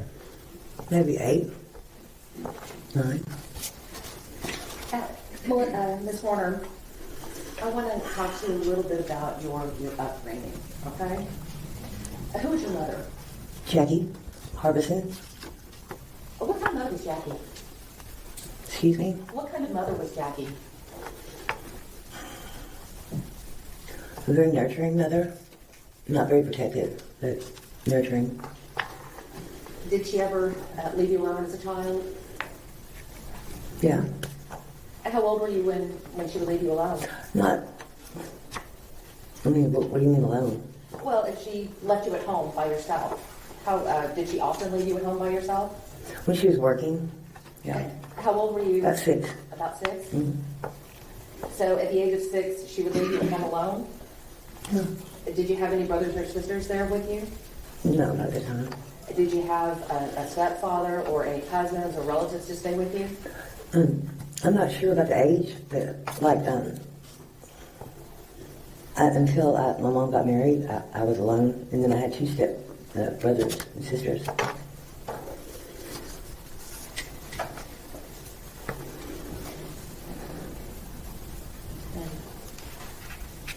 May I have a moment, Your Honor? Yes, ma'am.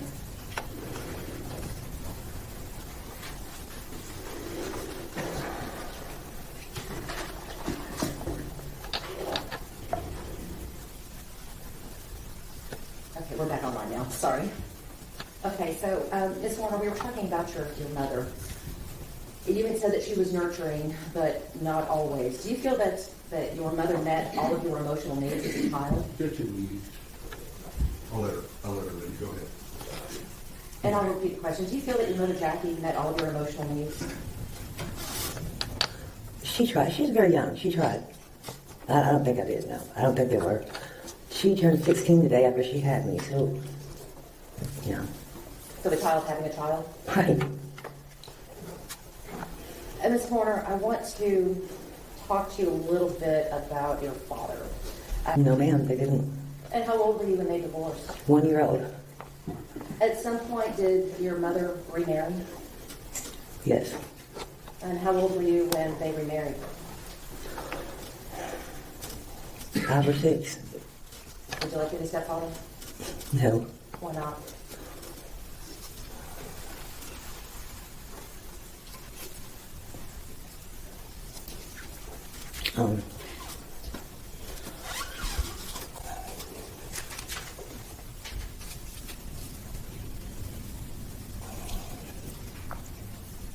Okay, Ms. Horner.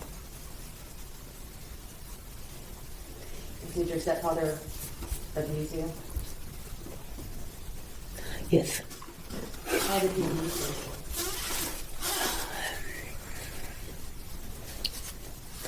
First time he abused me, they weren't even married. I was 4 when he tried to have sex with me. And this was before they even got married? Yes, ma'am. Did you tell anyone? Yes, I did. Who did you tell? My mother.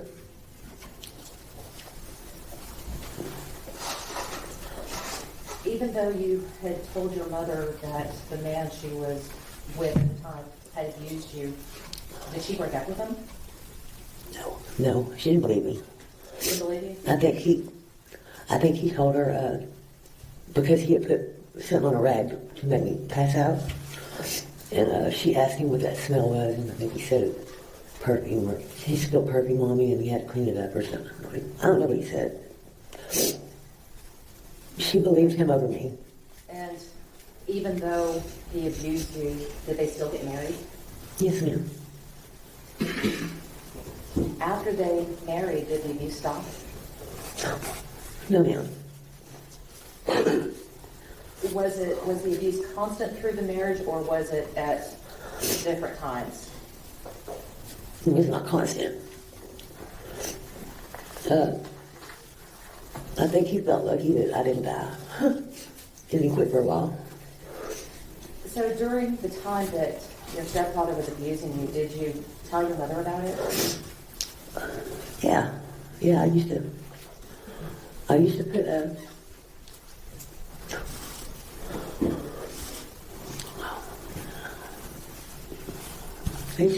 like a note on my door, whoever's coming to my room at night, and please stop.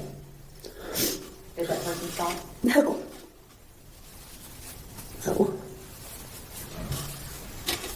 At any point, were you able to report this abuse to anyone?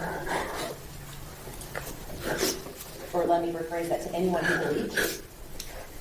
Well, when I was 14, they sent me to rehab because I was smoking weed. And came out then. When you got out of rehab, were there any conditions placed upon your household for your release? Yeah, my mom had to leave Larry Washington. My mom had to leave my perpetrator. And that was your stepfather? Yes, sir. Yes, ma'am. You had mentioned that you had gone to rehab because you were smoking weed. That was a lot of weed ago. I don't remember. I just don't. I'm sorry. There's a lot of things I don't remember.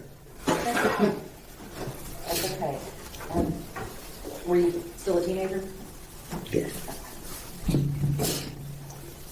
Without saying what your mother told you, how did she feel about you dropping out of school?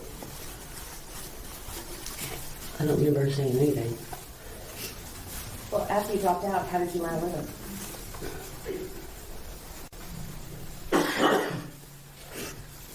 Well, Jack in the Box at first, and then Wendy's, and then Sinbad's, the Illusions. What is Sinbad's? That's a club. Oh, what kind of club is that? The male topless bar. So, after you dropped out of school, did you start stripping? Yeah.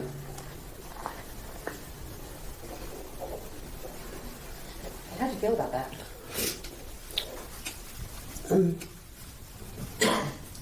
It seemed to fit in with my life pretty much. You know? I'm sorry? It seemed to fit in with my life, you know?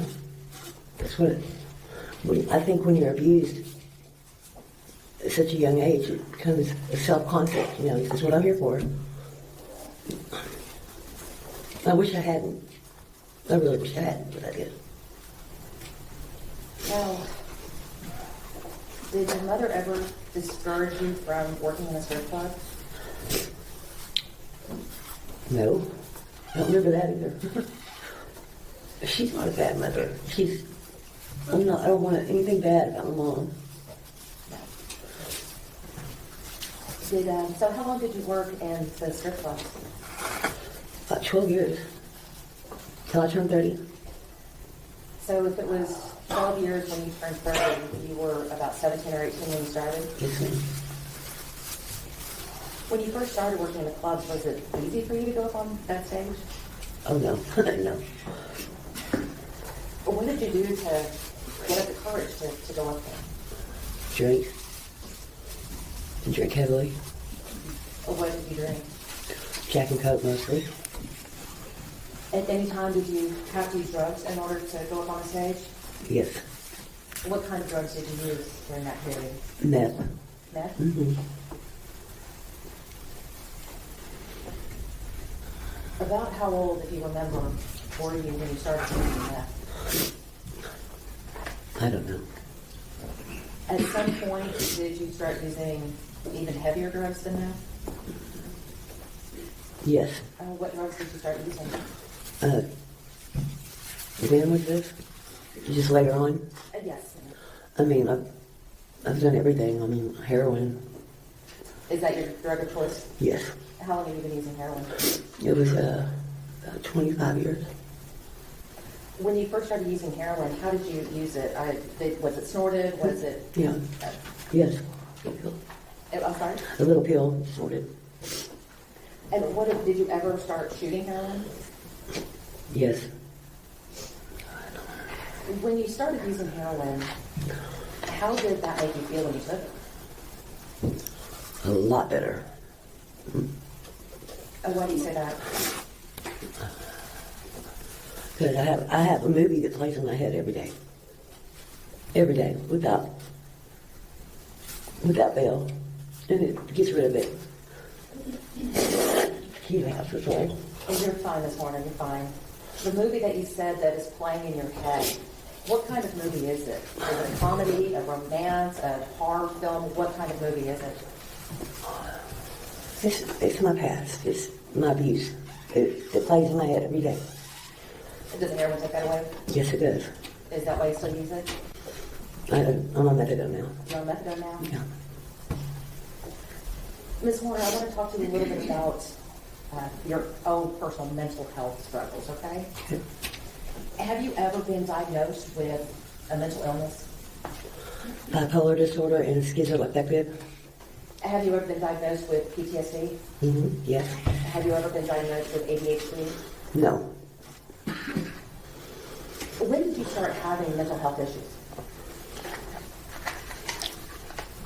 I wasn't even aware I had them until they told me I did. Who was they? The doctors. Why did you go see doctors? Because I was at my wit's end. I wanted to die Why did you want to die? because I can't do nothing right. Ms. Warner, when you went to see the doctors and they diagnosed you with bipolar and schizoaffective, were you also prescribed any medications? Of course.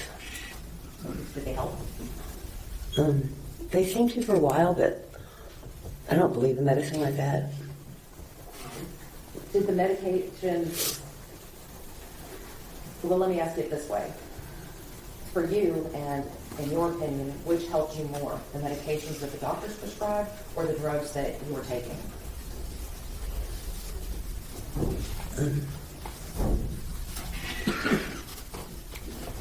I'm not sure. I didn't really give the dummy drugs a try, a chance, you know.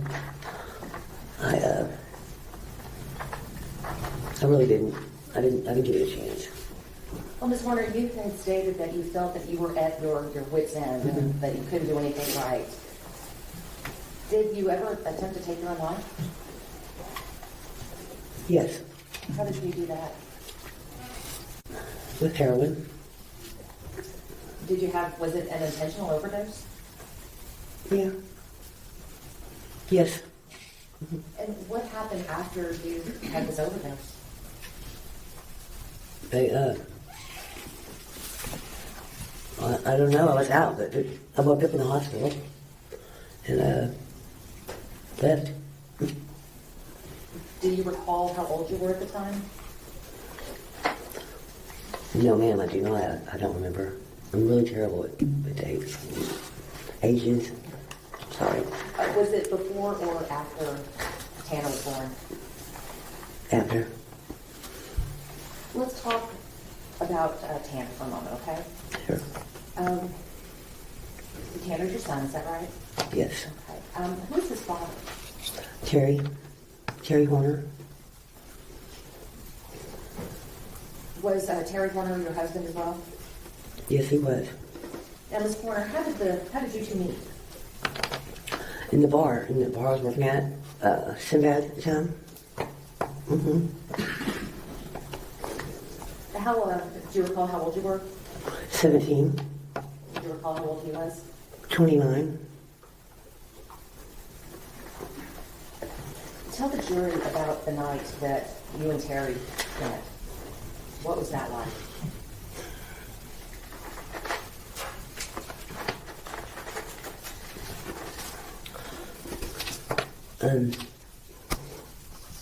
The first night we met, he raped me. there. That night, did he ever hit you? Yes, he did. Tell me about that. What happened? Well, he asked me to go back to his room and do the line, and I said, okay. Then I went, and he was trying to fill me up. I said, no. And he knocked me out and made me do what he wanted. Now, in spite of the beating and the rape, did you still continue to see Terry? Yes, I did. I married him.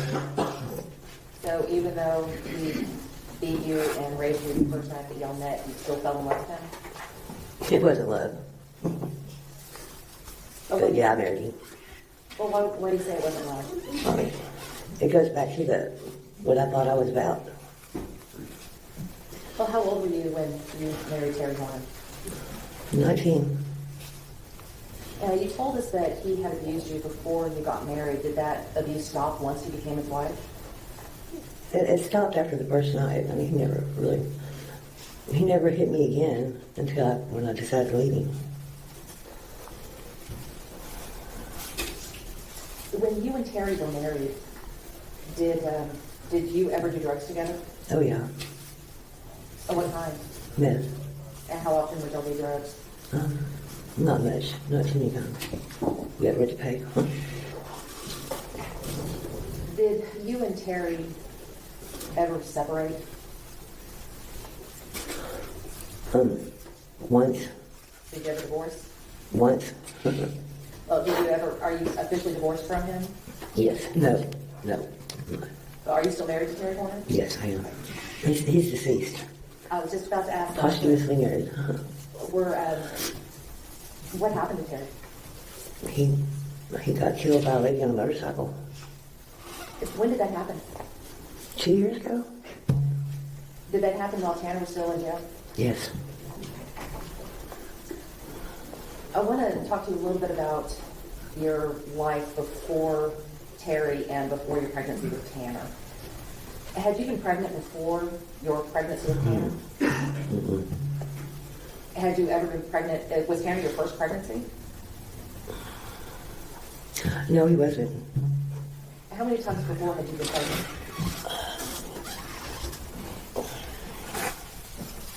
Is there anything I can refuse to answer? Do you want to rephrase? I'll move on. Okay. Thank you. Let's talk about your pregnancy with Tanner. Okay. Thank you. When you became pregnant with Tanner, were you still dancing? Yes, I was. And when you became pregnant with Tanner, were you still drinking alcohol? Till I found out I was pregnant. How But far? by that time, I was already like 8.5 weeks. So you didn't find out you were pregnant until about 8.5 weeks in?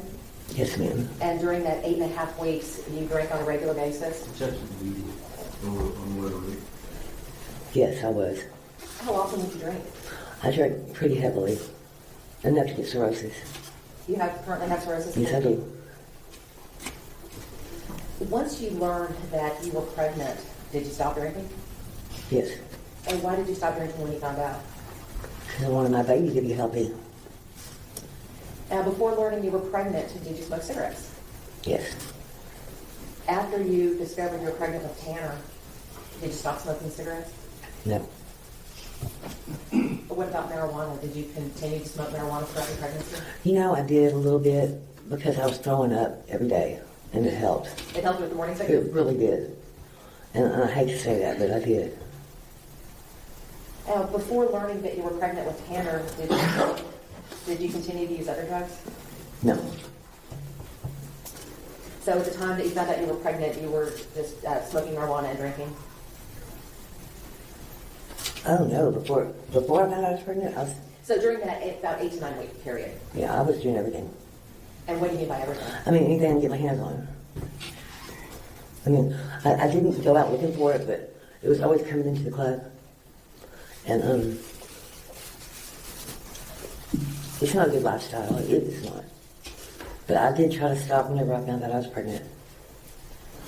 Once you found out that you were pregnant with Tanner, did you continue to work at the club? Well, I mean, just for like a couple more weeks. And I totally forgot to ask, but is Tanner your firstborn? Yes, Do you have any other children? yes. When was that child born? Not his birth date, but how long after Tanner was your second child? 10 years. So they're 10 years apart? Mm-hmm. All right, so let's talk about the birth of Tanner. Were you able to carry him to term? Past term. Past term? How late was he? It's like he was 3 weeks, and we still had to use Pitocin because an induce. He wasn't coming out. He set up shop. How long were you in labor the night that he was born? Wow, I think it was a little over 3 weeks, and then it was a difficult pregnancy. When he actually decided to be born, were there any complications during that period? Well, yeah, he had gotten so big. I mean, I have a long torso, so I think that's why he had a lot of room to grow, but he had gotten so big that he not ruptured, but tore a little leak in my sac, so I was leaking water. I went to the hospital and they sent me home. We'll come back in whenever. So then they had to keep him for 2 days because the infection that he said he probably had because of that. He had a hard time coming out, so they put this thing on his head to pull him out. Not forceps. It was like a... Like a suction cup? Yeah, kind of. Like that. Mm-hmm. All right, so after Tanner was born, and he's cleaned up, and he's wrapped up in his blanket, and put in your arms, what were your first thoughts when you looked down into his face? He looks like his dad. Yeah. Were you happy to be a mom? Yeah. I was happy to have my kids. And why were you so happy to be a mother? It just changed everything from... It wasn't about just me anymore. Where were you living at the time that Tanner was born? In what settlement? Were you living with Terry? Were you living with your mother? Who were you living with? With Terry. In what settlement? How long after you came home from the hospital with Terry? Let me ask it this way: Did he stay around? Did Terry stay around? Yeah, he did. And how long? I couldn't get him to leave. I'm sorry. I couldn't get him to leave and get a job or anything. At some point, though, you two separated and broke up. How long after Tanner had been born did y'all break up? About 2 years. 2 years. You had mentioned before, and you told the jury that before you had found out that you were pregnant, you were doing drugs, but then had quit the drugs when you found out you were pregnant. After Tanner was born, were you able to stay sober? I've never been able to stay sober. I mean, it's just the truth. Oh, how old was Tanner when you started using again?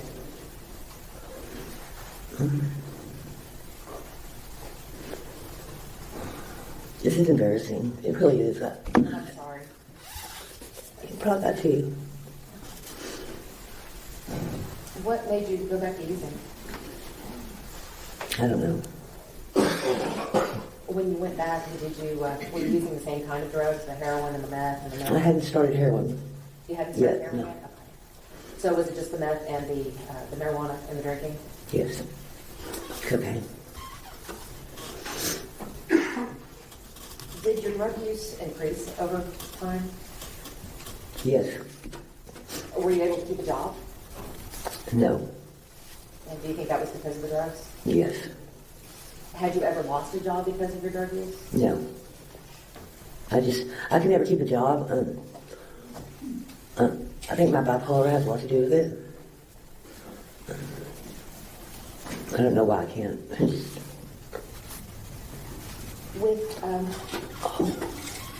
You had mentioned that you had gone back to using drugs when Tanner was 2 years old.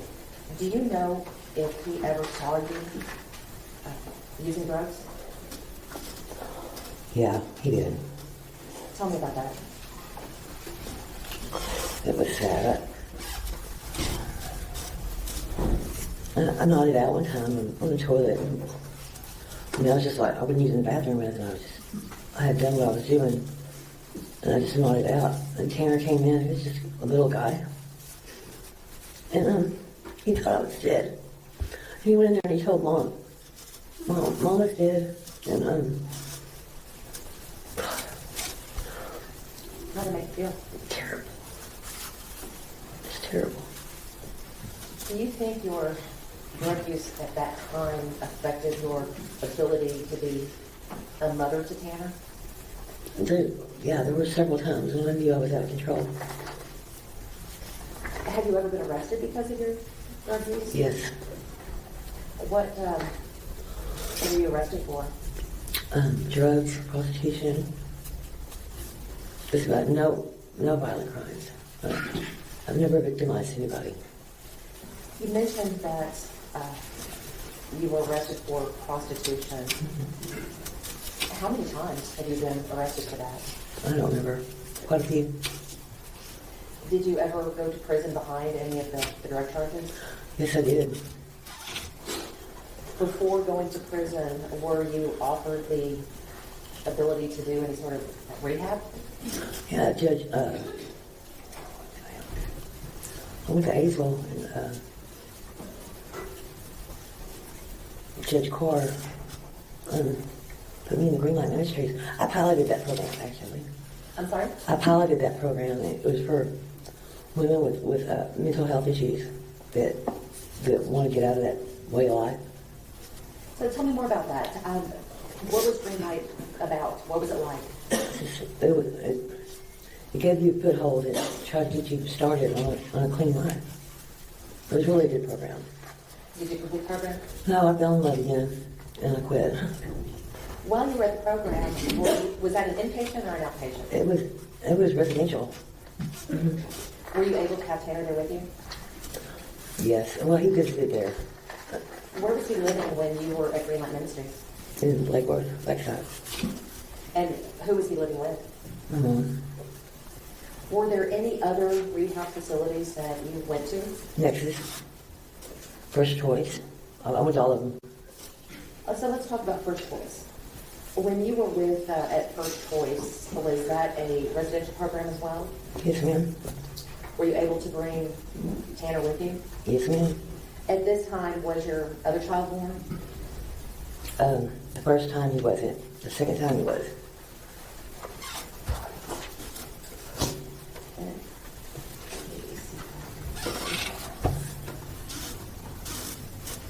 I want to show you what has been admitted as Defense Exhibit 56. Where was this taken?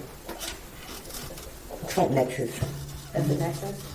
And who were the people in the photo? Me standing up, my grandmother, Mary, sitting down on the left, and Tanner is between me and my mother. And so that's your mother on the right? Right. Jackie.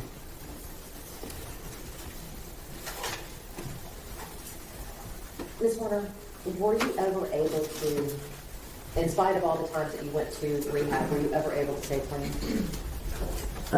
Sporadic times, yeah. I always wanted to. I had to want to, but couldn't do it. What do you think kept you from being successful in staying clean?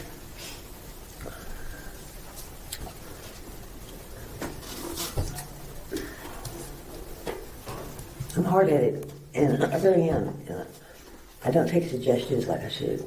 I need to go get some help and take the pill that they want me to take, but I have a hard time doing that. When you were at these rehab facilities, you had said that Tanner stayed with your mother. Some of them. Sometimes he went with me. How was your mom as a grandmother? You better ask Tanner that. Well, from what you could see, was she a good grandma? Yes. She loved Tanner? She spoiled him. I mean, both of them were just spoiled rotten. And even though you were in these rehab facilities, did you still try to be present as a parent in Tanner's life? Absolutely. How did you do that? If I wasn't there, I always made sure they had insurance and, had said I always wanted them to be taken care of because, you know, I wasn't taken care of as a child very well. And always, where I wasn't, I always wanted them to be. And that was with your mom? She was just really young. So for the times that you were able to spend with Tanner and your other son, and when you were able to stay clean, did you enjoy being a mom? Yeah, absolutely. What was your favorite part about being a mother? Like going to the park with my kids and hacky sack and frisbee. Melissa, Ms. Warner, I'm sorry.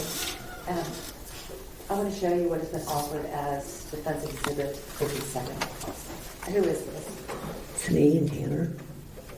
Do you know how old he was in this picture? One or two.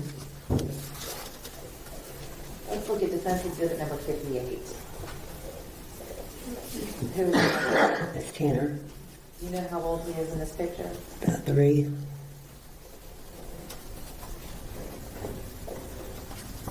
Defense Exhibit number 59. Who is this? That's Tanner. And about how old is he in this picture? Really, about 7.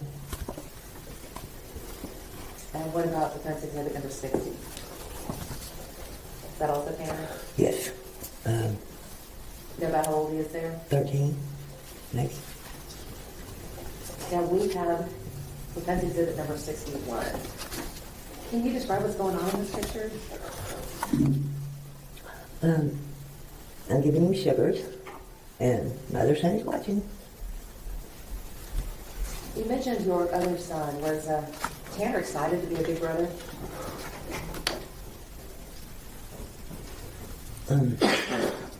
Was Tanner?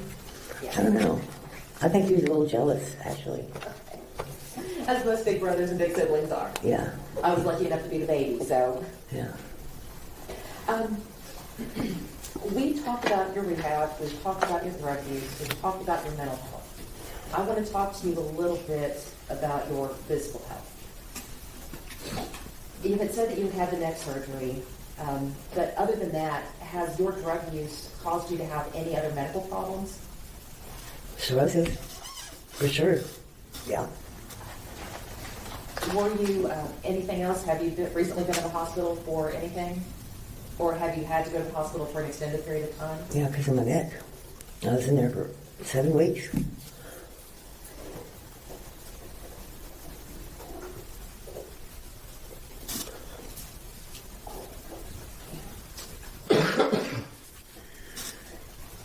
Because of the drug use, have you had to go to the hospital over the years to be treated for things? I don't remember that. No.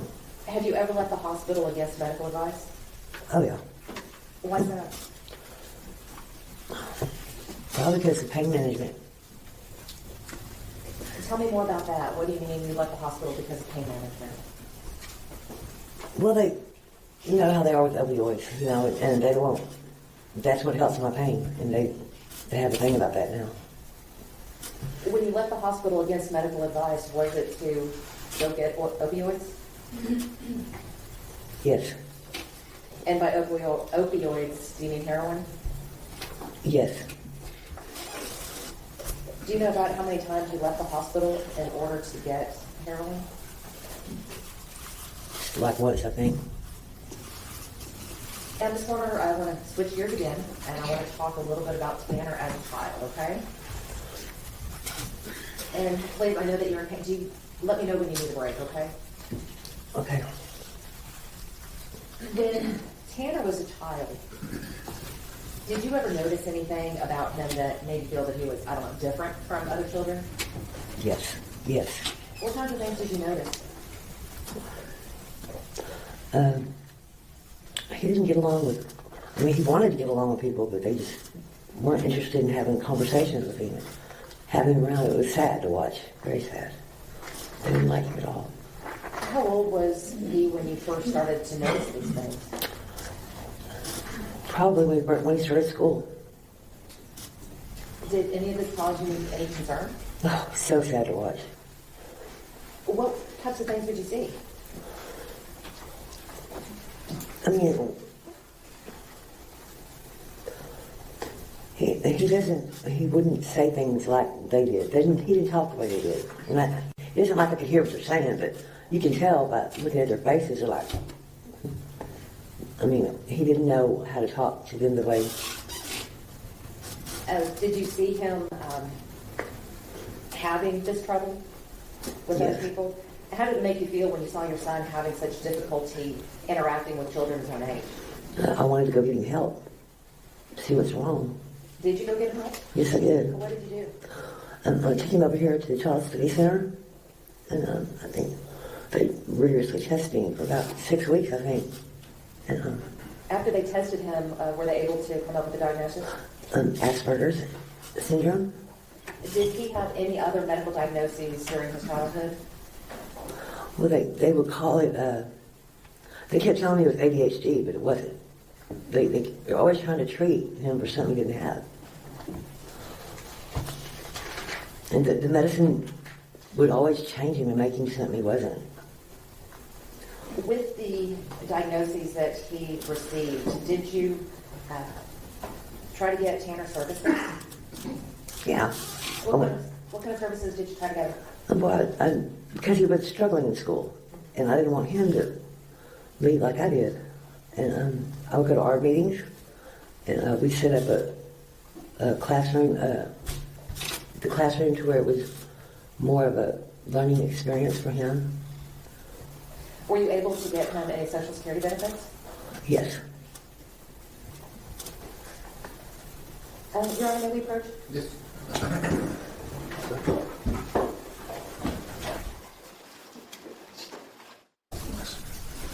Ms. Warner, before we broke, we were talking about Tanner's diagnoses.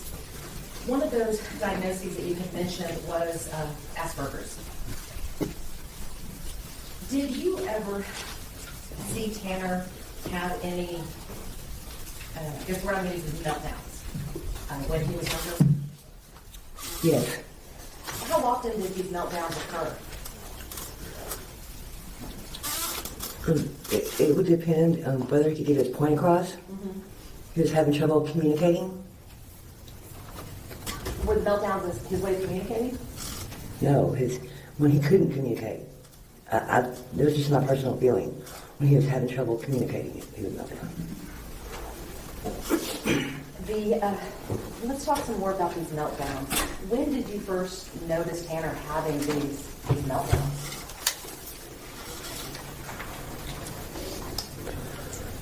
Well, I thought they were temper tantrums first, but it got so much more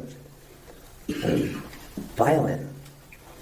He would like punch himself in the head real hard. Well, you said he punched himself in the head. Do you know if he ever punched himself out or lost consciousness because of that? It seems like he would, but no, he didn't. When he had these meltdowns, you said that you felt that it was his frustration with not being able to communicate. When he had the meltdowns and got angry, did he direct the anger towards anyone else, or was it always directed at himself? I'm sure it was just at himself, really. Did you ever see him direct his anger at He anyone? never tried to hit anybody. Did he ever try to hit you? No, Did you ever see him try to hit his grandmother? no. Did you ever see him hit a wall? Yeah, What would he hit the wall with? just this. Would he ever break things? Yes. But you never saw him exhibit anger towards yourself. No, not really. At what age did he begin hitting himself in the head? That was after he was getting bullied in school. I'm sorry? When he started getting bullied in school, Tanner was bullied while he was in school? oh, terribly.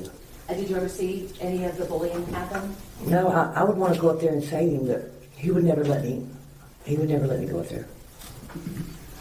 He said I would make it worse, but no, I wanted to. What kind of bullying did you see happen? I didn't see him. She just said she didn't see it herself. Did you see Tanner get bullied at any time? Not at school. His grandfather did sometimes. You saw his grandfather bully him? I saw his grandfather bully him sometimes. So let's talk about his grandfather. Who was his grandfather? Bill Harbison? He was married to your mother, Jackie. Yes. Can I refrain from using names, please? How about we call him grandfather? Okay. Is that okay? Yes. Okay. How long were your mother and second stepfathers married? 30 years. At any time did you and Tanner live with them? The majority. Or when you say the majority, what do you mean by the majority? The majority of Tanner's life. The majority of Tanner's life? Yes. How did you, or why did you move in with your mother and stepfather? When I left Terry, I was scared Why were you scared? because his dad stopped me for a long time, and I got scared, and I moved in there because I was watched better. So you were afraid that your husband would hurt you? Because you said he stopped you. How did he stop you? He would sit across the street from my work and like follow me home and stuff like that. Did you fear for your safety? Well, yeah, Did you fear for Tanner's safety? no, not at that time. Did you think that Terry would ever hurt Tanner? No, Was he a good father? he loved his dad. His dad loved him. Was his father able to be there for him throughout his life? Sometimes. When Terry wasn't able to be there for Tanner, typically where was he? I don't know. Do you know if he ever went to prison? Yes, How often or how many times did Terry go to prison? twice. Do you recall for how long? No. When you went to go live with your mother and your stepfather, you brought Tanner with you, is that right? Yes, I did. How'd that go over with your mom and stepfather? Did they like having y'all there? Yeah, they did, actually. Did you have a good relationship with your mother at the time? Well, I was doing my own thing. And I really did it because I was having support with him. It was hard trying to do it on my own. Is it difficult being a single mother? Absolutely. And were you doing the best you could? Yes, but I could have done a lot better. I know that. As someone once said that it takes a village. Is that what you found with your mother and stepfather? Yes.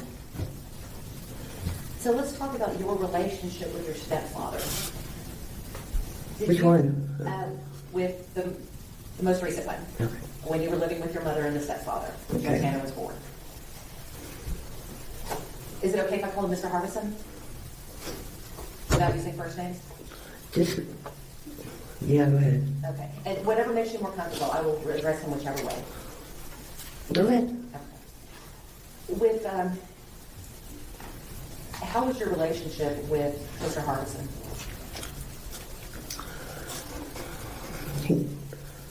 He was, well, he was a bit my better. He was very gung-ho, and he was very disciplined, and I wasn't. How old were you at the time that you moved in? Well, when him and my mom got together, at first I was 17. And then when you moved back in with Tanner, how old were you? Probably about 20, 21. Did you and your mother's husband ever get into any arguments? Oh, yeah. It was a lot of them. Did any of them ever happen in front of Tanner? Yeah, several. Now, when we're talking about arguments, are we talking about disagreements or full-on yelling matches? I mean, we would yell, but I'm not proud of anything I did. I'm not. I wear my shame like a badge now. Well, did any of the arguments that you had with your mother's husband, did they ever turn physical? Yes. Yeah, he did. He ripped my other son out of my arms one time, and I couldn't believe he did that. Huh? How old was he at the time? Me? Your son, when that happened? The other one? Yes. I think he was like 3 or 4 when that happened. Did any of these physical fights ever happen in front of Tanner? Yeah, I mean, one time, well, just that one, I think, Tanner had already grown up, and You know, I've never really had anybody take up for me before, you know. And Tanner's a pretty big guy, you know.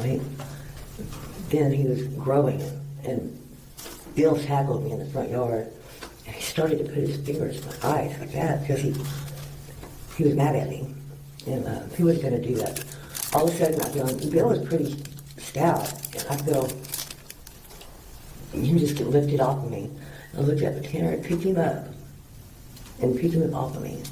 I was like, wow, I have somebody taking up for me, but yeah, that's something Tanner shouldn't have seen as a child either, but my... What about the relationship between your stepfather and Tanner? How was that? I think Tanner kind of worshipped him. Really, liked him a lot, but Bill was mean to him. What do you mean by mean? How was Bill mean to him? That would be something you'd want to ask my mom. She knows more about that, so I'm going to let my mom answer that. Did you ever witness any of it? No, not really.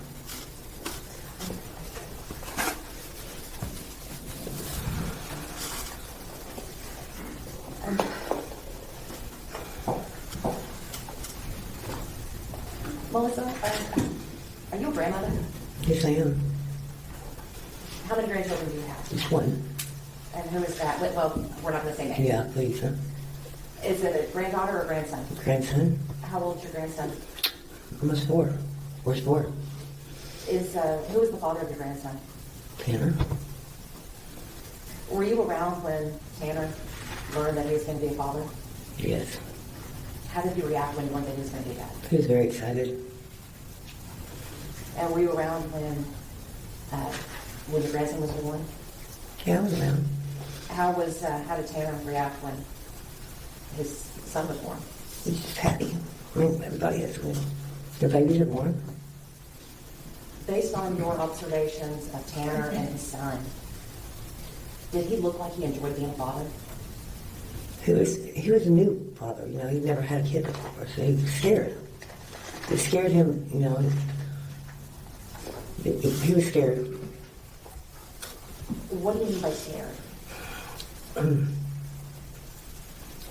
Like one day he goes, "Mom, please come home. I need you to take the baby for a little bit."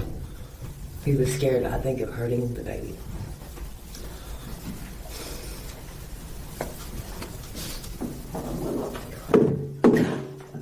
Did you watch Tanner and your grandson together often?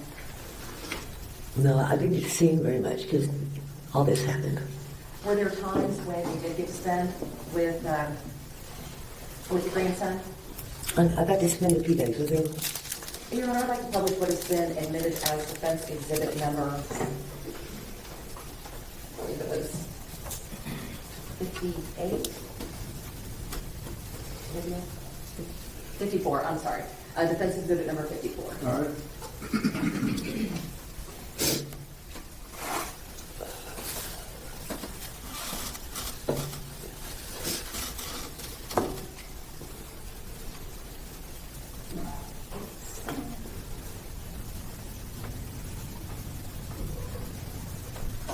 Good boy. Good boy. Yeah. Yeah. Oh my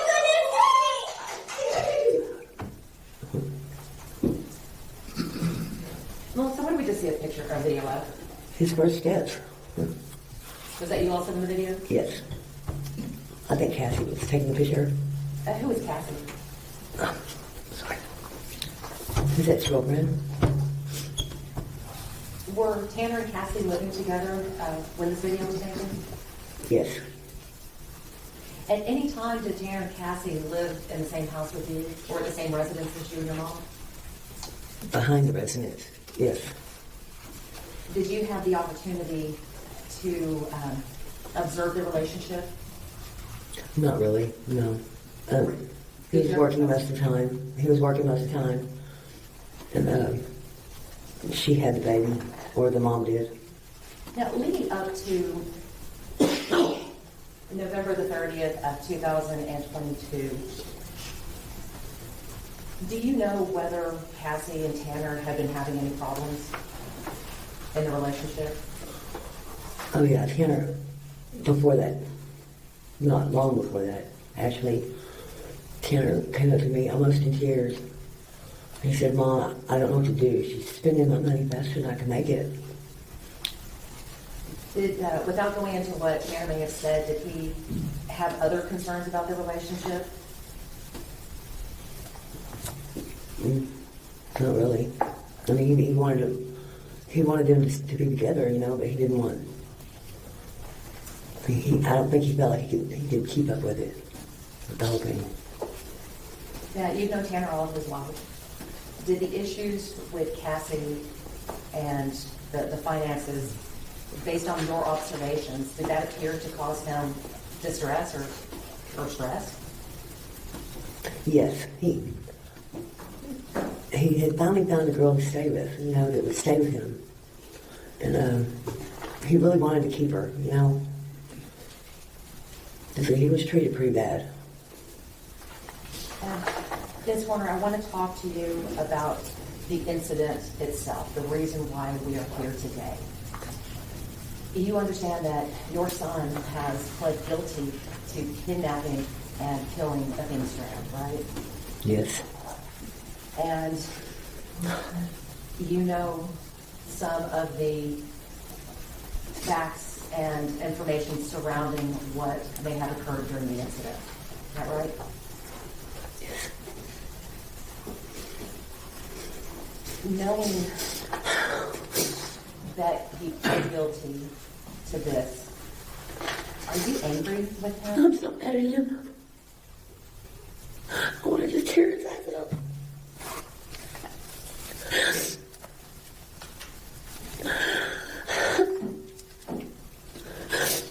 And It's just a baby.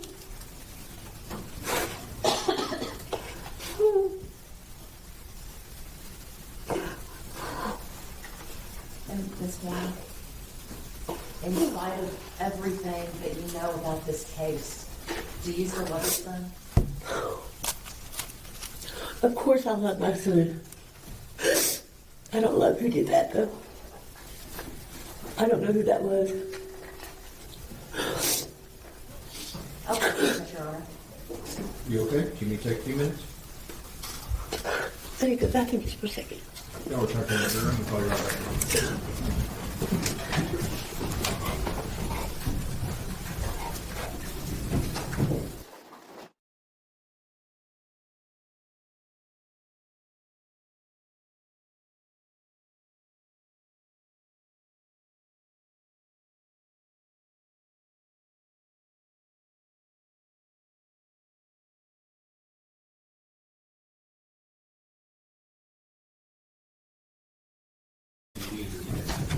I'm sorry.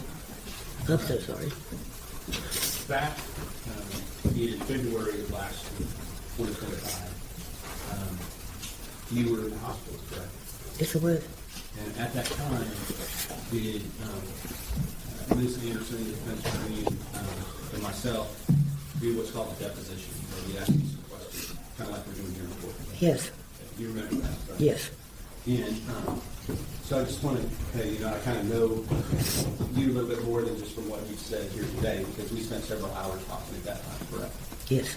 So I'm going to kind of try to just quickly go through a few things. You had a difficult childhood that you described for the jury here. And there came a point where you needed a place to go, right? Yes. When you separated from Terry. Yes. And where did you go? To my mom's. And that was home for you, correct? Yeah. And from the point that you went to your mom's, when you separated from Terry, when Tanner was 2 years old, was that Tanner's home, essentially, from that point forward? Well, I dragged him in and out. I took him to several residential facilities, trying to get it right. I really did try. And I understand that. You always knew, he always knew, that that was his home where you could go back to, correct? Yes. And when you lost your sobriety, at times where you would go off on your own and leave, where would Tanner be? At home. Okay. And home was where? With my mom. Okay. And who else? Bill. Okay. And did Tanner have a name for your mom and for Bill? Mimi and Papa. And When we talked before in February of 2025, you said that Papa was a good Papa to him. Yeah. Tell us what kind of things made him a good Papa. Well, he showed discipline, you know, took him fishing. Did you teach him how to do things? As far as I know, yeah. Mow the lawn, things like that? Yeah. Did he have expectations of him, of Tanner, and your other sons as well? Yes. And there were rules in the house that they had to follow. Yes. And your mom, was she a good and a loving provider for those boys? Yes. And knowing that, that they had a safe and good place to live, did that make you feel better about everything? Yes, we did. And did you always feel that Tanner and your other son, I won't call them by name, but that they were safe there with Mimi and Papa? Yes. And that Mimi and Papa were going to provide them with the support that they needed, even if you weren't in the picture. Right. Is that right? Right. And then there would be times where you would come home as well, right? Right. And how would things change when that happened? Well, I would be, you know, sorry that I was gone, and once again, I was gone, and I'm almost sorry, and Bill would give me the talk, and you know. But were you essentially welcomed back into the family? Sure. And Well, they know I was a good mother. They knew when I was around, I was a good mother. that you loved your sons? Absolutely. But as far as their schooling and whatever benefits that they might be receiving, who was the person handling those kind of things for the most part? Me.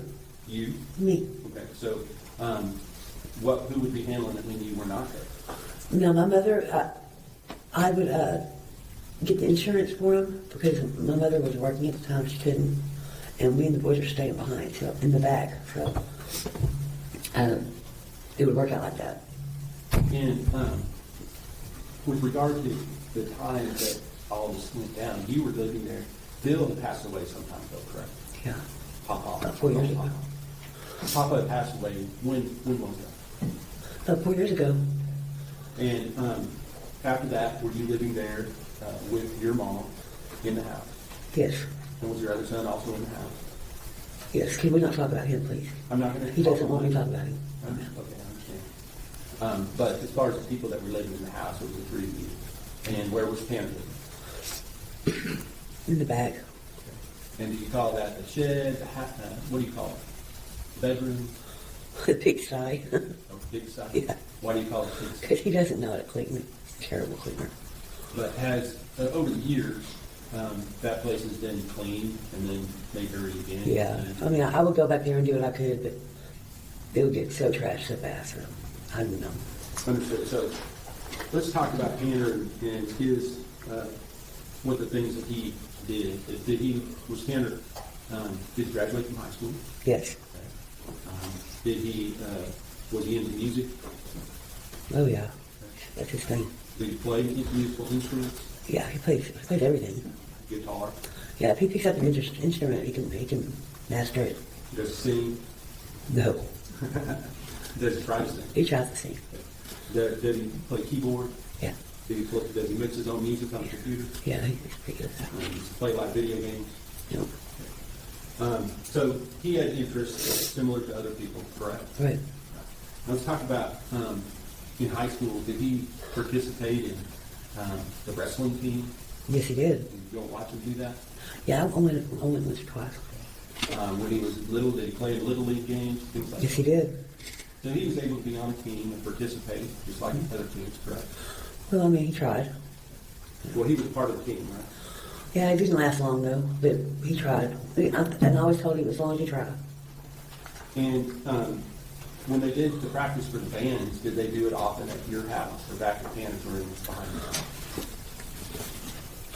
you? My neighbors didn't like that too much, so they had to do it somewhere else. 'Cause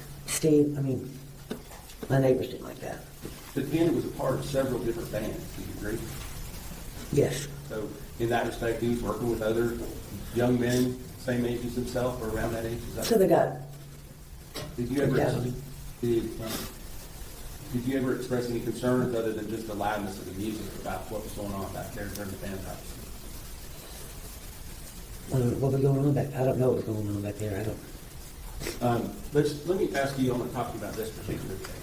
I'm not gonna, I want you to know, I understand your life situation has not been easy, and I know this has not made it easier. But I want to ask you what your understanding is of what happened in this case. Objection, Your Honor, relevant. The letter is. Could you say that again, please? What is your understanding of what happened in this case? At first or after, right now? Well, let's talk about it at first. Well, at first I believed in what my son told me. And what did he tell you? That he had backed into a little girl, he panicked and strangled her. And so you said at first I believed that, and now do you believe something different? Yes, I do. And have you been watching the live streams? Don't get me thrown in jail. What was I'm that? not going to go to jail for that. No. Yes, I have. Okay. You're not. I'm just asking if you've had the ability to watch the trial process. Yes, I have. So now that you've seen those things, what is your understanding about what happened? I don't know what to say. I'm so sorry. I'm so sorry. I don't know what to say. I'll pass it. Read it. I'm sorry. Hang on. Read it. Your Honor, I have nothing further. This will just be excused. No objection. You don't have to keep excusing. I'm already in the hospital, so can we finish? We're done. We're done. Okay, thank you.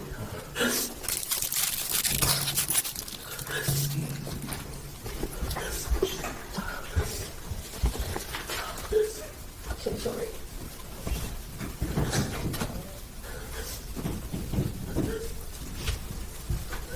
Who do you have next?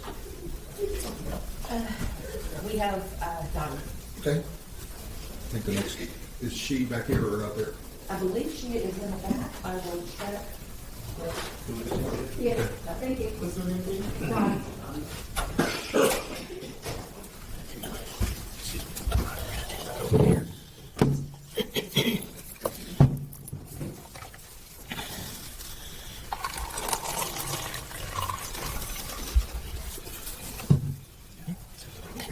Okay, raise your right hand.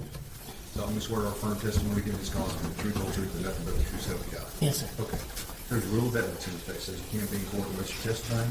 And once you have testified, don't discuss your testimony with anybody else except the lawyer. Okay? If you would tell the court reporter your first name and spell it. D-O-T-T-I-E. Ms. Anderson. Good afternoon, Dottie. How are you doing? Okay. Dottie, if you will just introduce yourself to the jury, and we agree that there will be no last names here, but if you'll just let them know your name, please. Dottie. And Dottie, how are you related to Tanner Horner? It's my brother's son's son, so that would be my brother's grandson. Does that make you his great aunt? Yeah, I'm his great aunt.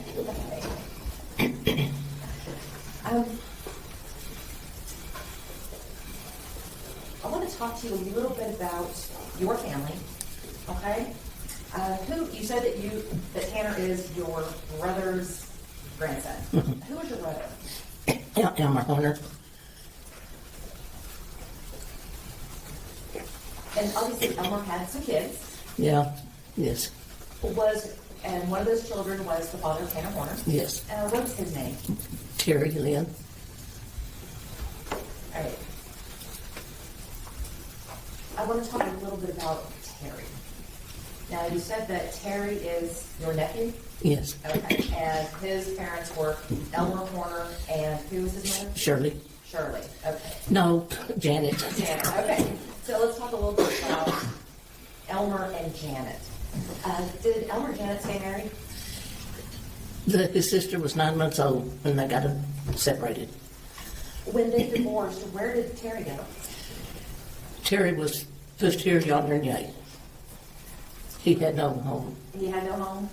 So did he, after the divorce, did he go live with? To start with my mother, she had all three of them. I took one of the girls. My mother kept the 9-month-old baby, and Terry went with my other sister for a little while, and he ended up in Ohio with his daddy and stepmother for a short period. It sounds like Terry and his siblings got shuffled around a lot. Well, Terry was the only one that really got shuffled because I kept Shauna, his sister, for years and sent her to school with my oldest daughter. Now, Dottie, based upon what you observed from of Terry's childhood, did he appear to have a very stable one? Not hardly, And why do you say that? because he never had a home. At one time after he got grown, he was living in his sister's backyard in a building, storage building. Do you know if he ever had instances where he was homeless? Oh, yeah. But I couldn't take him in at that time because of the drugs. I didn't trust. Tell me more about that. What about the drugs? I just know he was on drugs and ended up in prison several times. And that was what it was about, was the drugs. Before Terry went to prison, do you know if he had any kids? I think he had several. And I never really got to meet them all. I'd see one or two here or there. But everybody, it was a big joke in the family of how many kids Terry had. And as you know, Tanner Horner was one of Terry's children, right? How old was, do you recall how old Tanner was when Terry went to prison? I really don't remember how old he was. I know he was just a baby, and I don't remember how many years he was, because Terry was in prison several times for drugs. And the last time, I know Tanner was 4 or 5 years old when he got out. Well, let's talk about when Terry got out of prison. When Terry got out of prison, where did he go live? My mother's, And what is your mother's first name? Ethel. So when Terry was released, he went to live with Ethel. Was there anyone else living with her at the time? No, just Was there anyone else that was taking care of her at the time? she had home health aid, and my daughter would go and take care of her too. Did you ever go and spend time with her mom? Oh yes, every day nearly. Did you have the opportunity to interact and get to know Terry at all when he was living with your mother? Oh yeah. When Terry was living with your mother, did Tanner ever come visit? Every weekend. Every weekend. How was that? Was Terry happy to have him over there? Oh yes, he was very happy. Tanner was, he was running around and up and down and everything, into everything. Well, how was your mother? My mother didn't want me saying nothing to him because I was wanting, calm down. Are we talking about Tanner, not Tanner, yeah. Well, Donnie, let me ask you, did your mom like having her son and Her grandson, yes. and great-grandson over there? Oh yes. So let's talk about some of these visits. You said that Tanner was into everything. And what did that look like around the house? He was a ringtail tutor, into everything, jumping up and down on beds, and I couldn't stand it. My mother wanted me to just be quiet. He's just here on weekends. You know, she didn't want me saying nothing to him. Do you know or recall how old Tanner was when he would come over? I really can't remember. I know he was 4 or 5 years old. He was just a little thing. And at that time, he was just a whirling dervish? Yeah. Or I think Tasmanian devil. How's that? Yeah, something. You said that he was into anything, or into everything, but what kind of things would Tanner do when he was at your mother's house? I wasn't there all the time, but when I was there, he was just, you know, he'd run and jump and get into this and a normal, but the jumping up and down, and he would ignore it. You know, Terry would try to say something to him. I think it was because I was there. Well, that kind of brought me to my next question. Was anybody able to control his behavior? Not that I seen. So did he listen to Terry? Did he want? Did he listen to Terry? Did he mind him? Well, at that time, I felt like he wasn't. He did stop doing things, but he'd go right back into it. Would he mind your mother? Mother didn't get on to him when I was there. I think because she wanted me to keep quiet with him. Did he mind you when you tried to talk to him? He would look at me, and, you know, he was kind of scared because I wasn't there all the time. I'd just come by for an hour or two when I got off work. How long did Terry stay with your mother? I'm not for sure. He would probably still been there but the apartment house she lived in, they had to put her in a hotel because they had to jackhammer her floor up for plumbing problems. And I think he went then to stay with his cousin, Bert, I can't remember, I think they're cousins. Yeah, they're cousins. It sounds to me like Terry and Ethel had a very good relationship. Oh, my mother wrote him every day he was in prison, every day. She loved her kids, grandkids, and great-grandkids. And how long did these visits with between Terry and Tanner last? I mean, for not how long was each visit, but did he come and stay with Terry every weekend? Every weekend. He was coming every weekend. Did those visits ever stop? Yeah. Oh, I'm so sorry. All right, you're all right. Let's go. I just don't know how to shut it off.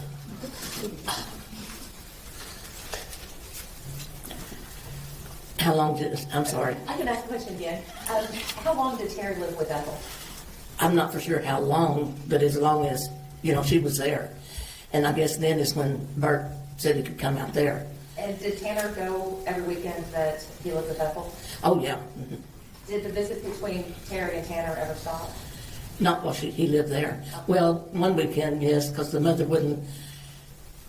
The way I understood it was she wanted Terry to go with her to buy drugs, and he didn't want to, and they got into a big deal, and she wouldn't let him have him for a week or so.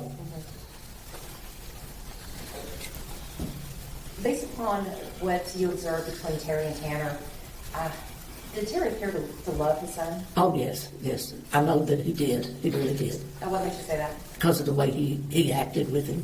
When I said something about him jumping up and down on the bed, the way Terry got him to stop, instead of,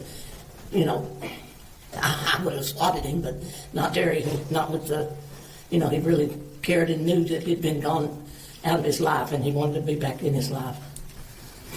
I really think he was just a very small baby when he went to prison. And based on your observations and your interactions with Terry and Tanner, do you feel that Terry was trying to turn his life around to take care of his son? Yes, I do. Was he able to do that? No, he wasn't. Okay. You have a moment, Your Honor? Yes, ma'am.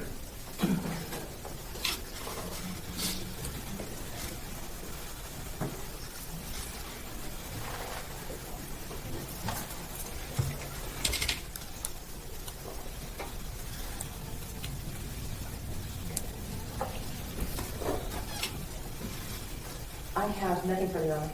Cross-examination. No questions, Your Honor. May this witness be excused subject to any potential recall. No objection. No objection, Your Honor. Thank you, ma'am.